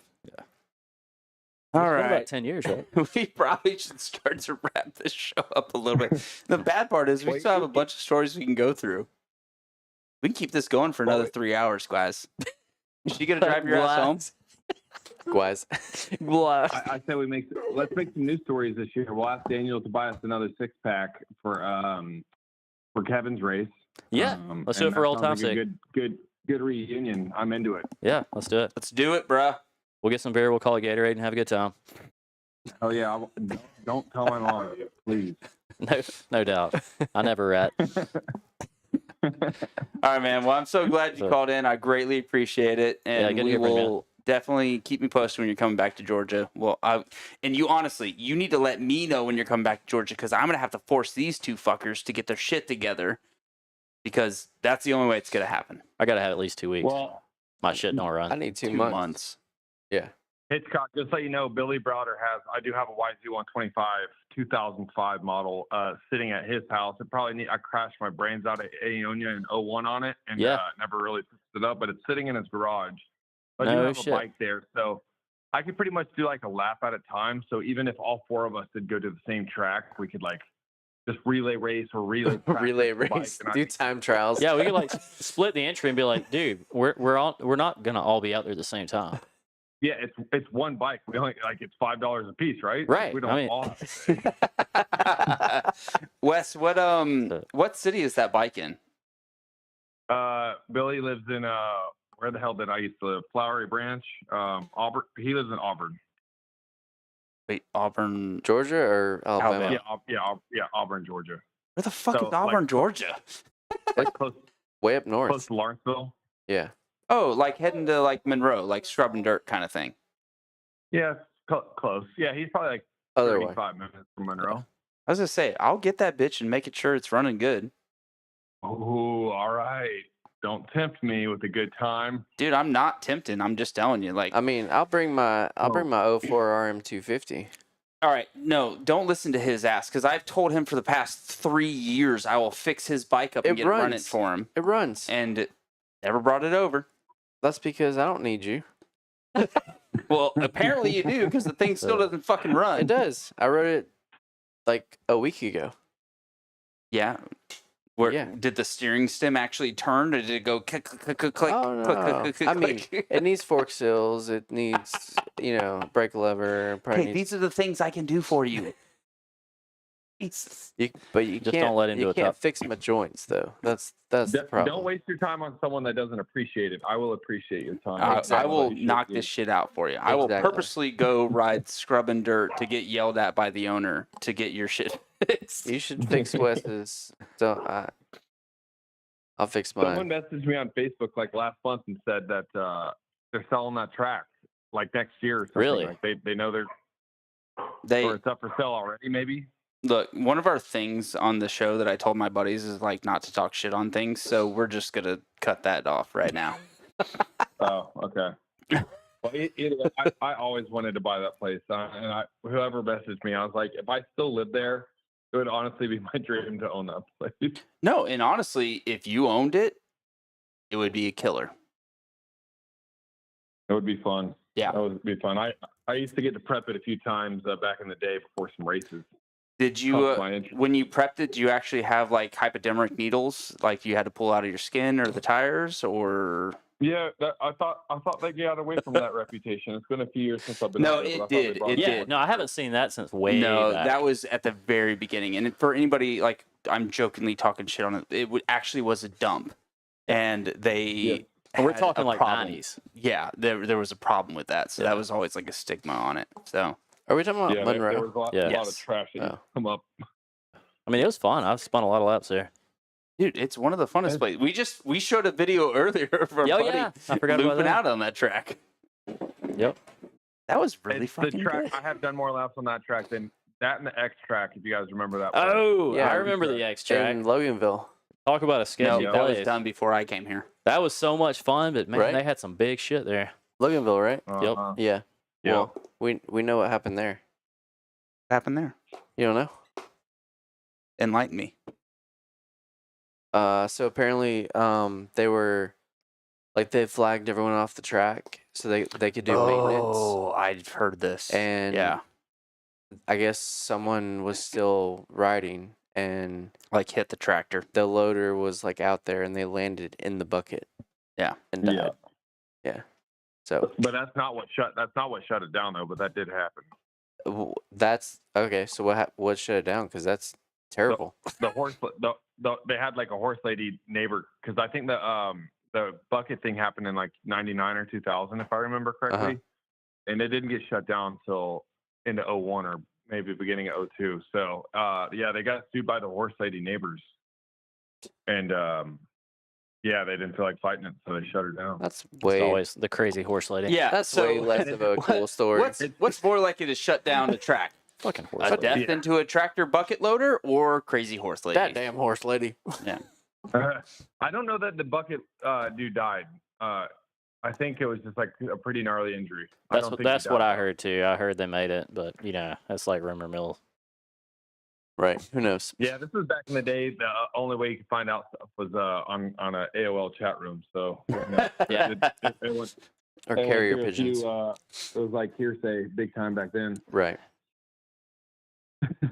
So, but yeah, David Iser that does DMXS. He was always in touch with I think they were called the Johnson brothers that own that place. So they still run it's still there. Like you can go back there and like remnants of the track are still there. And I've always wanted to call Loganville. If I win the lottery, I definitely want to do this. I want to call Loganville City Council and just be like, let us go in there. I want to bring Dream Tracks in there. We're going to rebuild the track and just open it up for 1 weekend a year. And you'll freaking make millions of dollars in Loganville.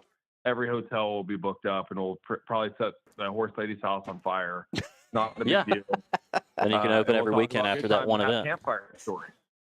Absolutely. I'm in on it. Can we do a startup for that? So like, I wonder, that's what I've thought about. Like, I know how much it costs to get Jason Baker to come up there and rebuild the track. Who knows if the track would actually be into it? But like, you know, if say you limited it to like 400 riders, everybody'd have to pay a pretty good grip of money. But I'm always like, even if you were to do that at Lake Whitney or Big Cedar or anything, like go pay 40, 50 grand to have a shell of the track put back together. And like, I don't know, would I pay $1,000 to go ride the X track again? I probably would. Yeah. Like, I can't imagine the nostalgic feeling that a one-time event meant X track. I think a lot of people would. Yeah, right. Like, but that's what I mean. Shit. How about Bremen? I mean, I was about to say, how much would you pay to go back and ride like Prime Bremen? That's what I was going to say. Isn't Bremen still there? I was at Big Springs with Bremen, or Big Springs with Bremen. Goddamn whiskey. You fucked me up, Brad. I was at Big Springs a few weeks ago, and Kyle Kelly was there, and I was bullshitting with him. And I've said this to him several times, like, dude, rent me Bremen for the weekend. I will get Shoe out there. I will have this shit going. We will make a fucking bank doing one race a year at Bremen. What is the deal? We don't have 5 more hours to go into this shit, okay? It's easy though. They don't own the easement anymore, yes. So they can't even get into their own property. Because when we brought Vurb back, we were gonna do this.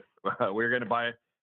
Me and my partner were gonna buy the other lot that they sold back to the county. The county, right? For the school. Sell back the other half of the track, and they own the easement into the track. So Kevin wanted to build a house out there last year or 2 years ago.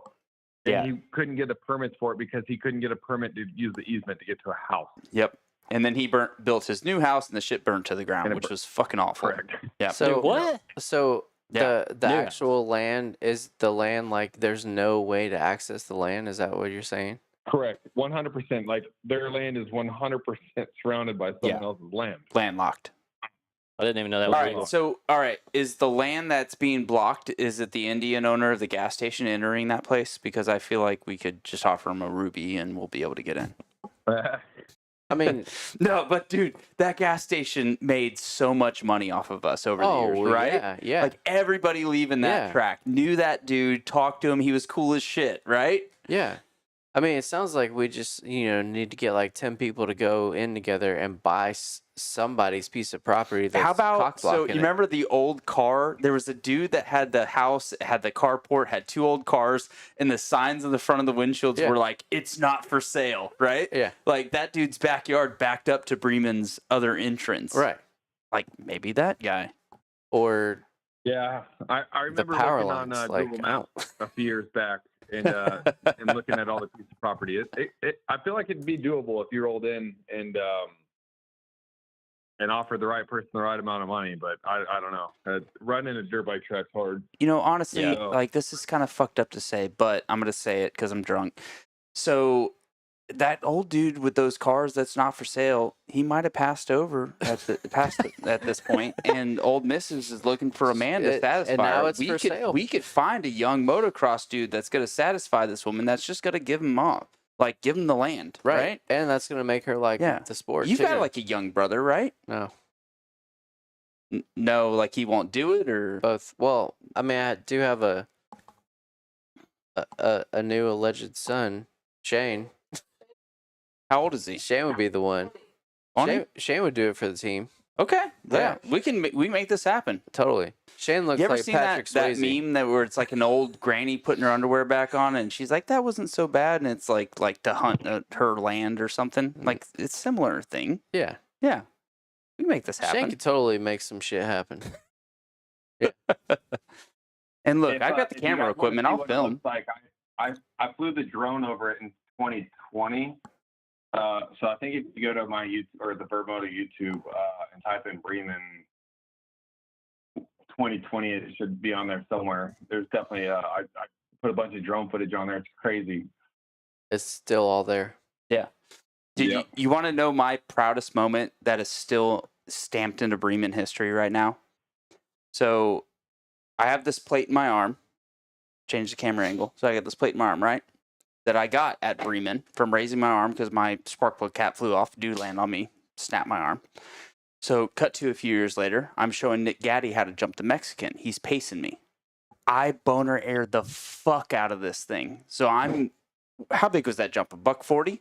Yeah, it was So I'm huge. $140 on an 05 KX 250 two-stroke, just boner aired. I landed that thing. It front wheel slapped so hard, I nose wheelied to the end of existence. It finally let me go, and this plate in my arm saved my arm from breaking again.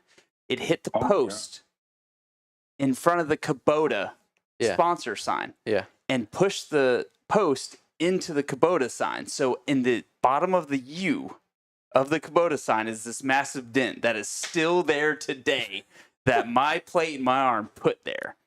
Just from like the gnarliest air boner. He's like, dude, I saw your front fender above your helmet and you're just like climbing a ladder trying to get up on the bike.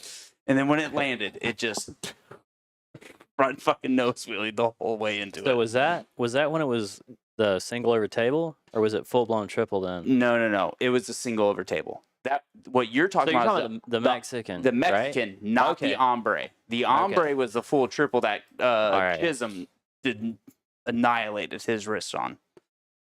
Is he the one that tried to hit on the 250F? No, he tried to hit on 125. Okay. That's the story.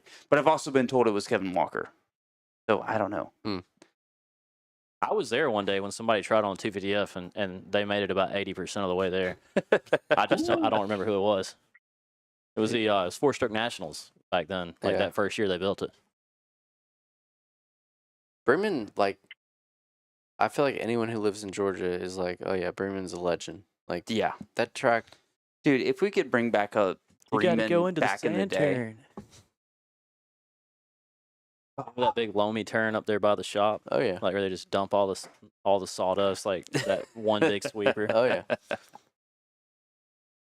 Good times. All right, we're about 3 hours into this thing, and I am way too drunk.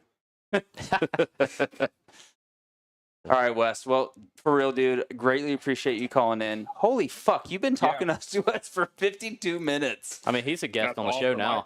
And here I'm sitting on my computer doing research on Bremen. So, you know what? You guys do the same. Call me back next week, and we can talk about disagreement. Who's going to go after what landowner, and we'll make this happen. All right. Yeah, we've already got a spy that's going to bang the old chick to get us to... Let us know the business deal we got to put together. All right, boys. Good time. Good chatting with you. All right. Take it See easy, you, man. Later, dude. Bye. Holy shit. I still have like half of the stories and jokes to go through. Like, that was amazing. I'm so glad he called in. All right. So are we going to talk any more shit, or should we just wrap up this shit show and we'll maybe do another one? It's your show. I'm good to go. Are you okay sitting there looking beautiful? You want to join? No. Come on. All right. Just let me do some cocaine and then we're good to go. But you got to go back. There's a funny clip where I offered one of my guests cocaine. It's hilarious because the dude's like straight edge. Yeah. Like never drank or done anything. And I was like, you said you wanted Coke. So here's some Coke. Yeah. Huh? Well, it was baking soda. It wasn't real cocaine. Jesus Christ. Hey, that was Vic Torini, do you wasn't think it? you're on here? Huh? It was Vic Torini, wasn't it? Yeah, it was Frank. that was That was good. All right. He puts a lot of prep into this. Yeah. Honestly, this is one of the least prepped shows because last week I was in fucking Disney. So, like, I usually use the pre-week, the prep for the week of the show. That's why I do it like every other week. Yeah. I want to go through any pictures or things we go before any further. What about this thing? What happened here? Is that you? Oh. Yeah. That was somebody elbowed you. Dude, that looks so much like your little brother. Like know. I wasn't sure if that was you or your little brother. I don't have a little brother. Your cousin? I mean, it looks like I should be part of like the Backstreet Boys or something. Backstreet thumb broke. All right. That came from Hillbilly Hills. No, you. All right. You It's got gotta be a rated on cousin that one, then. right? Yeah. There's Huh? like a young kid that I've seen at your parties and other things. May have cousins. Yeah, it's got to be a cousin Or- that I was thinking of. I saw this pic and it looked just like. I was like, was that him? I don't feel like that looks like me or anyone else that's I'm related to. It's like Enrique Iglesias' son. Oh, so like I could be your hero, baby. Yeah. Kind of like the song I played Oh, when yeah. I beat him at the hair scramble on the Oh, way yeah. home. No, that was one of those days where, I said like when things aren't going right, you should Just hang get the it fuck up. out. Yeah. So Yeah, honestly, I kind of feel like it's bullshit because I've had those days too, and I'm like, push through it and everything's fine. Then I've had those days too, and then I don't walk for 6 months. yeah, so So- imagine if you just was like, nah. No, everything that was at Hillbilly Hills, and like everything went wrong with my bike that whole weekend. So this is pretty funny that we were talking about a DS80 earlier. Yeah. Dude, that looks just like the DS80 that I rode that I hated. Is that is a DS? Yeah, that's Yeah. what that's what I started. That was my first bike. That was at Riverview on the kid track. But now the bird thumb, that was my bike kept like fucking up the entire practice, and literally on the gate for the first moto wouldn't start. And my dad, he like took another bike, went back to the truck, came back, they throw up the 30-second, and you're like, no. And so they give you like 2 minutes or whatever. Yeah. So he's like changing a spark plug, like literally on the gate, and somehow the bike cranks. So I jump on it, take off, and I was probably front mid pack on the start. And Hillbilly was like kind of uphill, and then Mhm. they It like dropped looped- into that thing dropped that you, down. if you were badass enough, you could clear. Yeah. So like on the way back in, bike locked up, and someone like their handlebar hit my elbow and just snapped my thumb. And like the craziest thing was this part, like my thumbnail was the only thing you could see, and it was over here by my wrist. Oh. Like I pulled my glove off and I was like, what the fuck? Like, where's my thumb? Like literally it was. And so we went to the local hospital in Macon, and they were like, my dad comes in, he's like, can you guys fix this? And they're like, yes. And we go back, and then they're like, you need a real surgeon. Like, we can't do anything. He's like, fuck you. That's like, I'm gonna burn this hospital down. You need a real surgeon.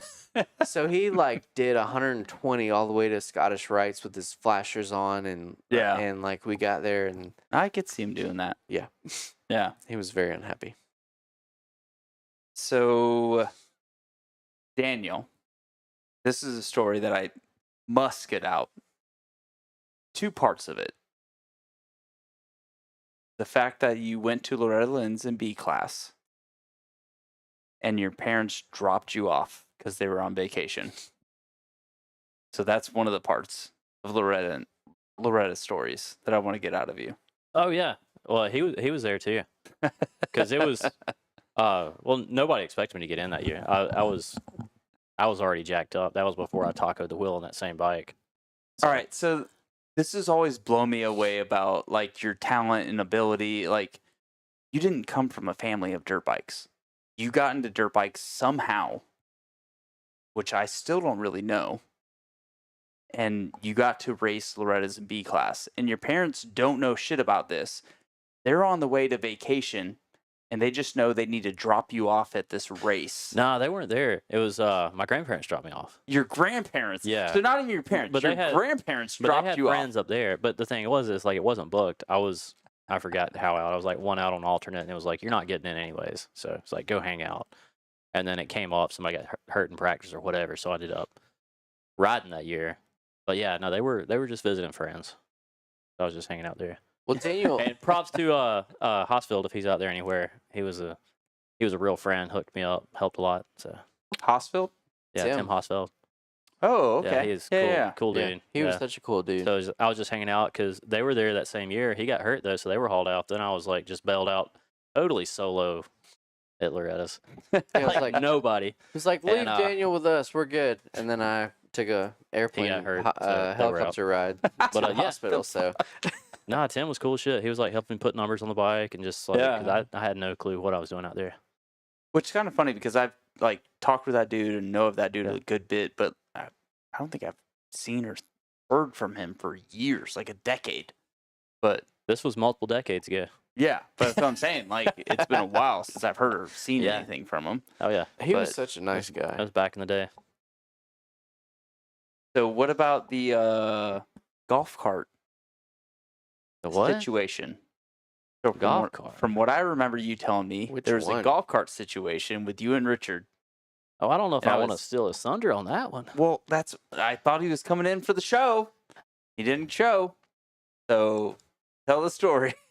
Because you've told me and it's fucking hilarious. I'll give you the Cliff Notes version of it. It was so we went up there to hang out, and so we hopped in and we're just gonna go for a ride. You know, we had the cooler on there and everything. We hadn't What been year out. would have this been? That's what I was just trying to remember. I think it may have been like 03, 04, something Okay. like that. It was pretty early 2000s. But still, the rule of you don't take the golf cart into the lake or into the I creek. think that rule That has was been a rule. established for a while. But yeah, I mean, it was like his dad was still back there just getting the RV leveled up and all that good stuff, and we already had the wheels impounded. So good times. So- Went back up there and they didn't check the cooler, so that was beautiful on Richard's part. Went back up there, got our cooler because that's all we had for the whole week. Well, from what I remember you telling me is you guys went up and were like, "Yeah, we messed up, but that has all our drinks for the whole week. Can Yeah, we it get was our cooler back?" It was all our race Gatorade. Yeah. Again, Gatorade comes into the picture. Yeah, so you So- begged them to get your Gatorade back, but there was no Gatorade. It was all alcohol. That was beautiful how come because we were Richard- all up there. It was like, damn, how did we get in trouble so fast? Yeah, because it was within the first like 15 minutes of being there, No, right? I mean, like there was, it was immediate. Richard like- is always involved with the golf cart story. Yeah, there's been a few. Do you know the mule? Yeah, no, I was in the mule, so I know that one. What's the mule story? I've never heard this one. The mule story? Yeah. Oh god, that one was funny. I didn't know what was going on. All I knew is we were just hanging out over at his track, and he had like a set of rockers, and before that there was like a double going into a rocker section. And we were just screwing around, and he just looked over at me and was like, and he had like this funny grin and a giggle. And he's like, "Hey, watch this. This is fun." And you know, I already knew Richard, so I had my seatbelt on, fortunately. And but I didn't know what was about to happen. And so we go into reverse, and I mean, you know, they have rev limiters, but I mean, it was still doing everything it could off the rev limiter. So we're going just, you know, full pedal rev limiter through the rockers backwards, and somehow we got offline a little bit, and we got half the landing in the double and ended up in the ditch beside that, upside down. So, and then, but it was beautiful because it was perfect recovery. I don't think anybody knew any different. Flips back over. Well, yeah. Well, Richard jumped out screaming, "Oh my God, my dad's gonna kill me!" And it flipped over easily, like nothing ever happened. Yeah, and his dad, you know, is like the master of just being slick. Yeah, like he was walking out there, and then like right at the last second, it just like flipped this big old blob of mud off the top of the rocks. It's like, but no, it was fine. I mean, you got to get all your money's worth out of it. Yeah, I mean, yeah, just gotta wear your make it happen. seatbelt, kids. All right, so I do feel like we should start to wrap this thing up, but there is one story that we've been dreading talking about, and we're going to talk about it right now. And by the look on your face, Brad, I can tell it's one of those things that's going to be tough. But honestly, it's one of those things that's, fuck, I'm starting to get choked up. Like, so talking about Richard Sheriff. So there was an incident in Georgia that happened at Bremen with Richard Sheriff's dad and Brad. And it's kind of one of those things I always wanted to hear your side of the story on it. And like what happened, what you felt, like what you went through with that, because I know it's just gnarly. So let's get into it. Let's rip the Band-Aid. Let's talk about it. So Yeah. So it was like, it was Thursday night practice. At Bremen. Yeah. Yep. They did all the time. The big table. I mean, I think at that time. What year was this? I don't know. It was 05 because I just got out of the hospital. That's how I know it. Like I was at home. I just got home. So this was still when it was huge. Oh yeah, like, because like they called it 90 80 foot for the longest time, but it got down to 60 foot. Yeah. You know what I mean? Like So it in was, 09 area yeah. times. Yeah. So it was 80 and 90 feet. Yeah. But no, it was just practice, and I caught Dale in the section before, and then coming into the corner before the table, and it's just I just took the inside, he took the outside, and he was ahead of me, but like coming up to the tabletop, I was passing him, and Dale didn't jump it. He typically jump halfway, and so I guess he went off the jump. Either we went off at the same time or he went off a little bit ahead of me. Yeah. But I, stayed low off of it. He went up a little bit higher. He went higher, but I guess, because the line that was on the outside kind of was rutted to where it drifted into the inside. Shot you kind of more towards the middle. Yeah. And so in the air, I actually ended up under him. And when we were coming down, his front tire landed on my back fender. And I don't know if it was me. I don't know if we ever made it to the landing. Like, I don't know if it was midair where I was under him and he was above me and we just kind of hit as he was coming down. I don't know. But I remember he kind of landed on the back of my bike and we both went down. And I've like, ever since that first shoulder injury, like I've popped out my shoulder a million times. And so I know I was unconscious. I remember someone came over and they pulled my goggles off and they were like talking to me like, are you okay? Like trying to see if I was coherent. Yeah. And I remember waking up and my shoulder was fucked up and that was it. Like I went to the hospital and like when you're in an injury and you've had like head trauma, like it's almost like you hear everything that's happening, but you can't see Yeah, it, but it's right? just like a daze of Yeah. things that are going on around Yeah. you and you don't really understand what's happening Right. kind of thing. Yeah. I feel like at one point we might have even been in the same room, but I'm not really sure. But I know they gave me like 3 shots of morphine. They were like, oh, there's one shot, and I was like, yep, still hurts. Like, Yeah. So they finally set my shoulder, and I went home, and probably, I don't know, a week and a half later, I heard that he ended up in a coma, and so Dale was in a coma for a while. I don't know the duration, Yeah. and then later on he passed away, and that's wild. Like I never heard the part that you're like under him. Usually if you're under, you're the one to get the worst of it. And most cases, Yeah. right? Well, I think it's because he was behind me. Like, it's not like he landed on top of me. Like, he clipped my back end. And it's like a head or And like a then- swap. Yeah. So So I and don't. honestly, that kind of makes a little bit more sense then, because if you're at the downside of the landing and you hit that right, you have more time to have to go where you hit, which just increases Yeah. momentum.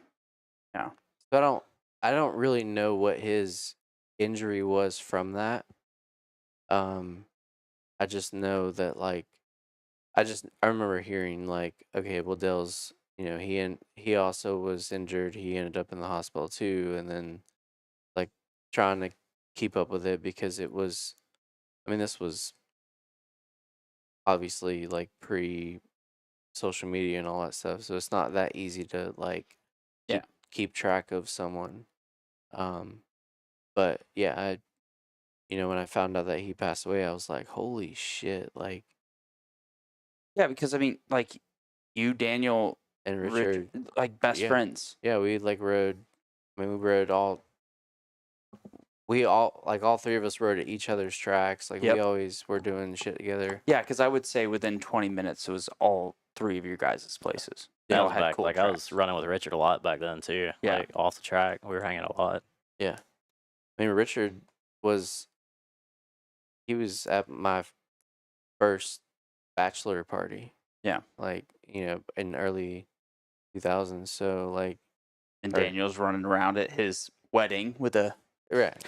dirt yeah. bike with a vest Yeah. on. No, So- I've always known you guys were like a tight knit crew. And honestly, I texted Richard about it. Now that you guys know when we were off air about how he was planning to come in. Yeah. So But I mean, honestly, like, so when I found out, I was, of course, I was like, I mean, you don't know what to feel. It's like, do you feel responsible? Do you feel like this, I, spent so much time with Richard, just like, Yeah. how is he gonna feel? How is he gonna react? Like, is he gonna think you're responsible for it and Right. hate you? I mean, there's Kinda one like of those things. there's tons of stuff, and Yeah. and when I think I called Richard, and he was just like, I mean, he was the most genuine, like, coolest person ever. I mean, he was like, look, my dad loved to ride, and he would have rode till he couldn't, and he literally did. Like, he Yeah. passed away doing what he loved. Yeah. And he knew the risks, and he's like, motocross is a freak thing always. Like, you never know. And what's gonna honestly, happen. that speaks a lot about Rich's character. You know Right. what I mean? Yeah. Because it could have been very easy for him to just hate you and blame you and all that stuff. But Yeah. that's reality. I mean, how many times have we joked about, like, we want to go out on a dirt bike or getting laid, right? Like, that's the truth. Like, as dudes. Oh, sorry, Daniel. You want to go out doing math? I was debating it in my head. Okay. I was. Well, you just went to Thailand lately, so we're not sure where your mind is. But I'm just trying to light the mood here because I don't want to start fucking crying on this thing. Yeah. But no, but I mean, for real, that speaks characters to that. And I've known Richard as long as I've known you guys and heard the story, and I never really got to hear all the info that went along with that. No, I mean, I truly felt humbled and really blessed by the way he responded. Yeah. Because, it's like you said, like anybody could just be like, I'm gonna blame you, Yeah. and be mad and upset about you, and put this hurt on you. But like, he's obviously like he's got a good headspace. So Yeah. like, it's like my dad was doing what he loved, and he knew the risks. So Yeah. like, And honestly, it's taking another step back. Architect, engineer. He had spine problems, right, Daniel? You've told me about this, right? What's that? He had, I can't think of the name right now. But Richard had spine problems, and they fixed it, and you told me he grew like 6 inches, right? And he ended up being like going in a nurse, right? Like That's Yeah. a respected profession. Practitioner. Yeah, that exactly. What is it again? Because I was talking over you. Practitioner. Yeah. So, Yeah. dude, like Yeah. the path that you guys went on with what you guys did with dirt bikes, it's kind of pretty impressive with what you guys did with that shit. So, His dad was he was a cool guy. Like he had his quirks, you know, like everybody's dad. Yeah. Right. But like he was always like, I always looked at him. I always looked at Dale as like kind of like a little bit like set back, like kind of just stern. But like if you can make Dale laugh, like I feel like that was an achievement, you know. yeah. So like he was an interesting guy. So but I always thought that he was a very intelligent but a cool individual. Mm-hmm. Just not very outgoing. So like he had to kind of Break the shell kind of meander thing. in there and like Yeah. you know find his like weak funny points or whatever. So no, he was a cool guy. And yeah, I mean like Richard's definitely an awesome person. Yeah. I mean, dude, for him and his family and his grandma to go through that and still let Brandon and I go over and ride her backyard track for years, you know what I mean? Like, shows that, like, all the shit that people worry about with tracks and this and that, like, no, they just want people to have a good time and know that they love that sport. So, Yeah. Because I mean it's a risk. yeah. It is 100%. It doesn't matter what you do. Like, I mean, you literally can walk across the street and get hit by a car. Like, it doesn't matter what you're doing. Dude, I can't remember the whole details of it, but somehow my wife looked into this government person's story, and his job was like to go and check meters or whatever, and got hit by a car. Right? So every time I'm going to the mailbox, I think about that dude for some weird reason, where I'm like, hey, I'm just going to check the mail. You better be might be fucking it. looking the direction of the cars that are coming. Yeah. You know what I mean? Like, because you never know. You really don't. Yeah. I mean, of course it's high risk, like whatever. But Yeah. I mean, And honestly, for me, it's more like I've done all this stupid shit my whole life. Like things where the normal person would go, yeah, I'm not going to do that. But I've gone, no. Fuck it. You guys have both been there, right? So it's like, I don't want to go out that way. So it's kind of my fucked up mentality of, yeah, I mean, the reality is you just got so much energy when you're going with a bike with that weight, yeah. at that speed. It's just, you really just get lucky a lot of the times that Oh, yeah. you don't stop very quickly. Oh, I mean, hell, that's one of the reasons why I don't like going up on ladders.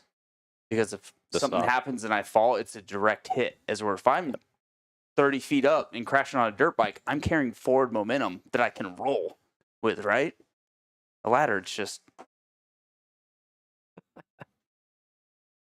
my theory behind it anyways. But, all right, we got through that shit. We talk about some fun stuff before we try to end, or should we just wrap this shit up now? it's up to you.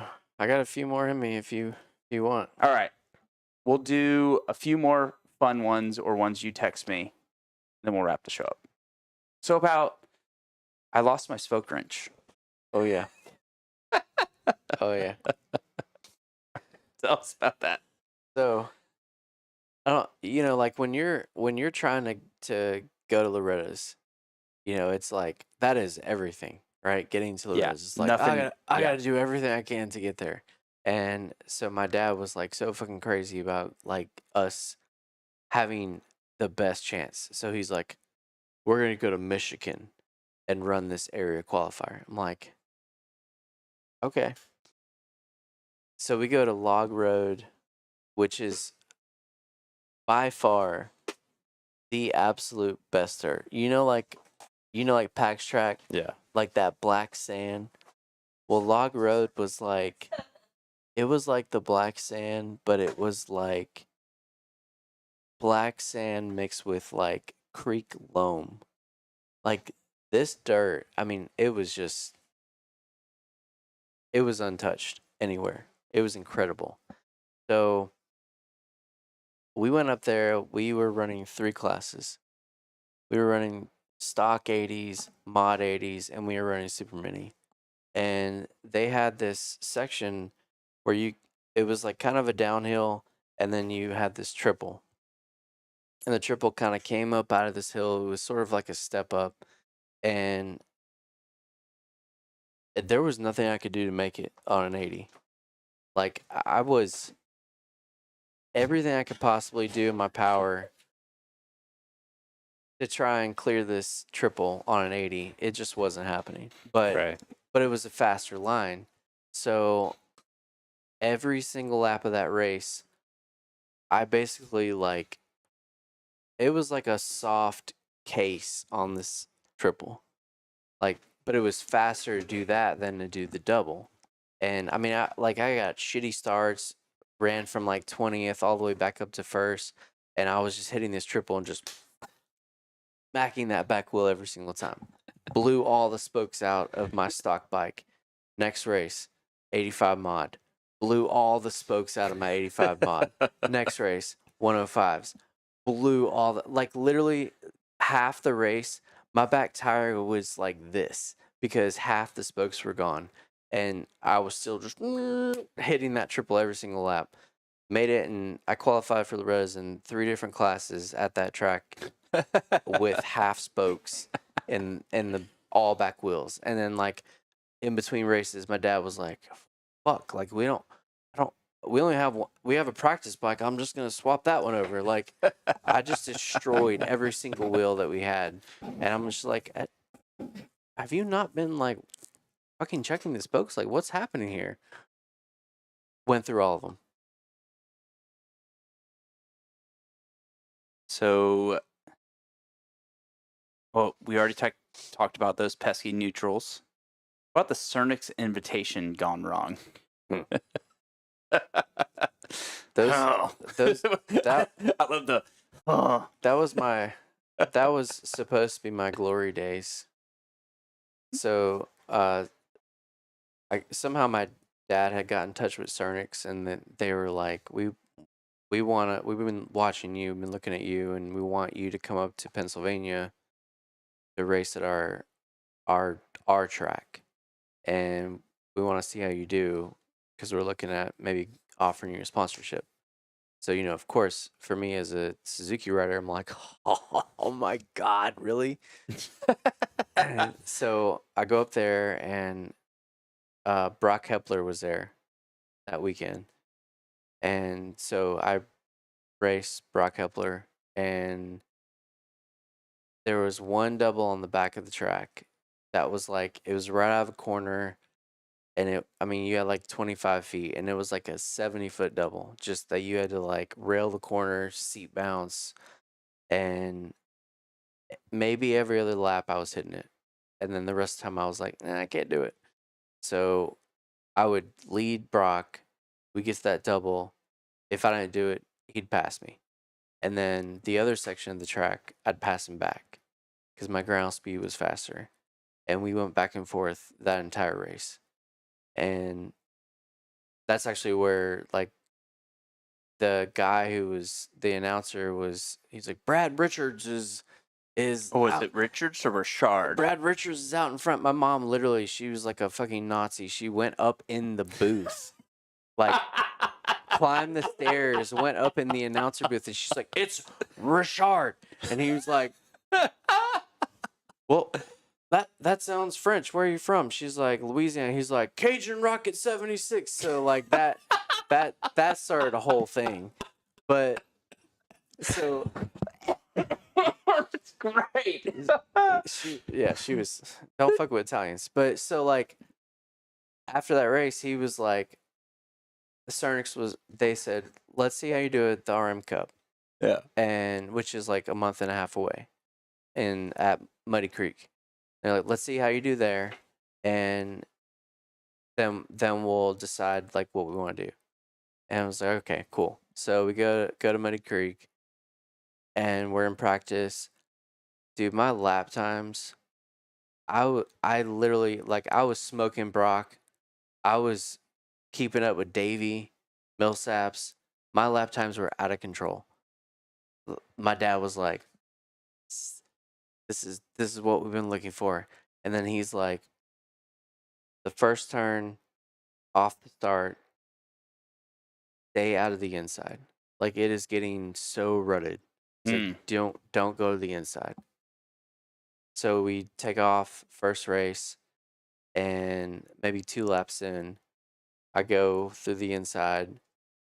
My foot got caught, drug under my bike, snapped my ankle, and like I rolled off the track, rode all the way to the trailer. I couldn't get off the bike because, like, literally, like, it folded up under. Yeah.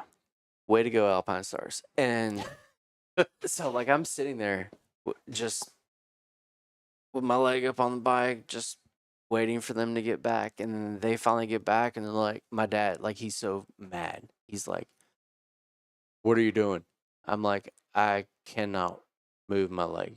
He's like, fucking told you not to go on that inside.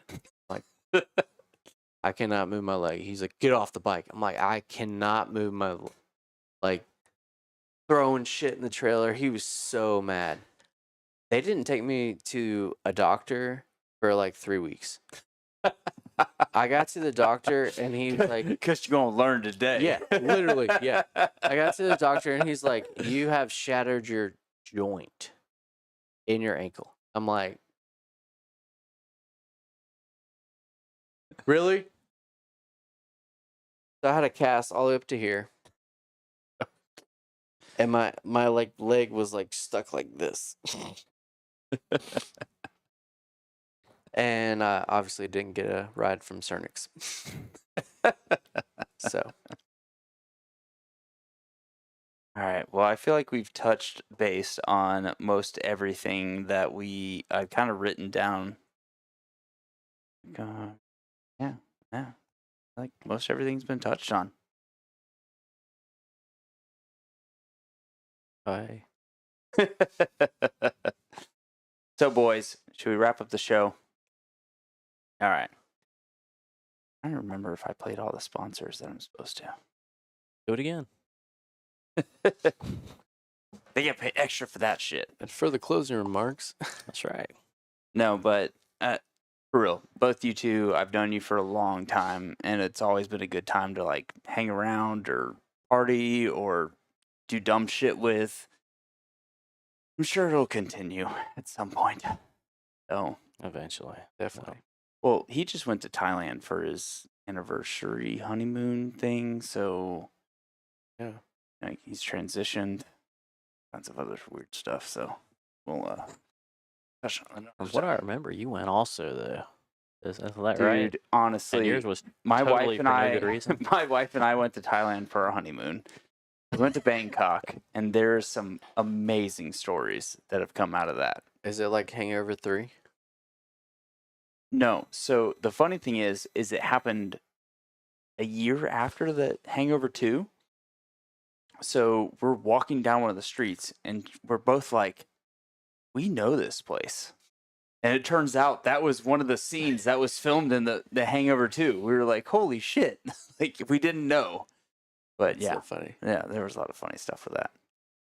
All right, so I always try to get there's a bunch of segments that I usually try to do, but because I was on vacation last week, I didn't get to get the info from it. One of the things is my kid telling a story. So I forgot to get one. I've got a really good one for next show, for the Christmas story he gave me. But I had my dad bring him back by and give me a good story for today. So here is my kid. And this is unscripted. I literally just said, B, tell me a story. And he told me a story about him and my dog. No, he and my dog robbing a bank together. It's a surprise story. It's a surprise story? Mhm. Okay. Well, what's the story then? It's a surprise story. Well, tell me the surprise story. Let's go.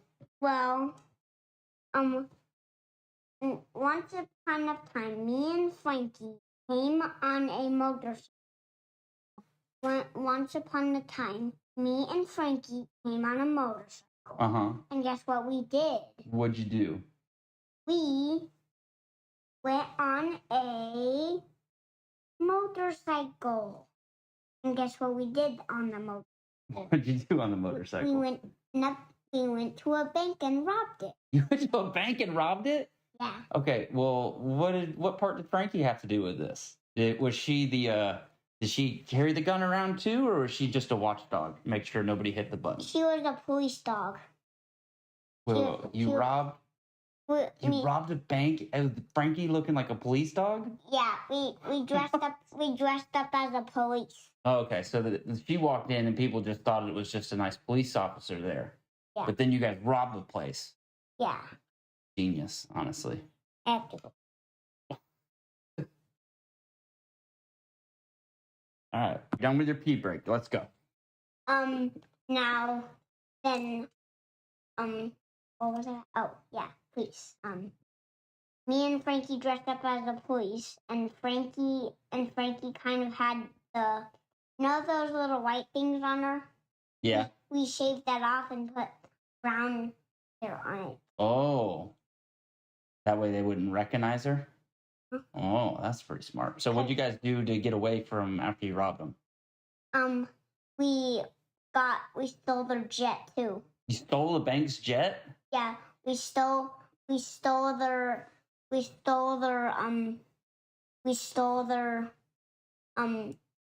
underwater jet. Oh, okay. And then you got away that way? Mm-hmm. Cool. Any other parts to the story?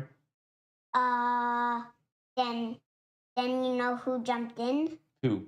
Fenley and Bonnie and Matt. All the other dogs around the family? Uh-huh. Nice. All right, any other parts to the story? Then, you know what was in the water?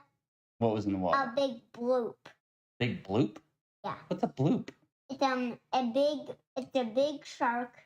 It's like from big size with a big open mouth all the time, and then goes. Oh, okay. And you know what? What? His mouth stay opens all the time, and guess what? He can eat a giant skyscraper. Cool. Is that the end of the story? Bye. Well, I got a question for you, sir. What kind of dirt bike do you have? Your KTM. Yes.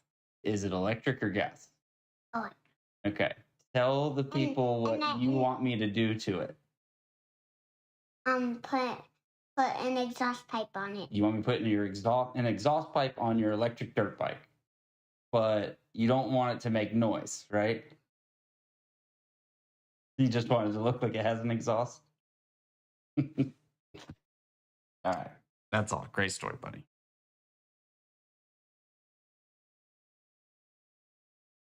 You wanna talk about a lead?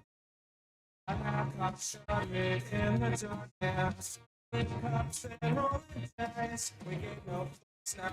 Think twice, yeah. And when this whole takes the world, felt like it's trying to shake us. What we knew. It can try, but it never break us. It can try, but it never break us.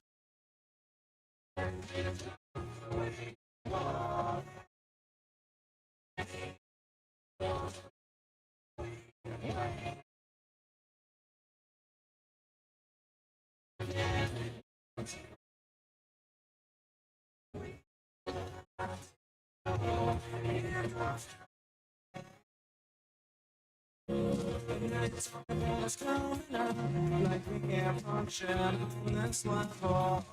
You laugh at who we are. You're the joke that's taken too far. So let's go crashing over. We won't let it take us down. We just can't get caught.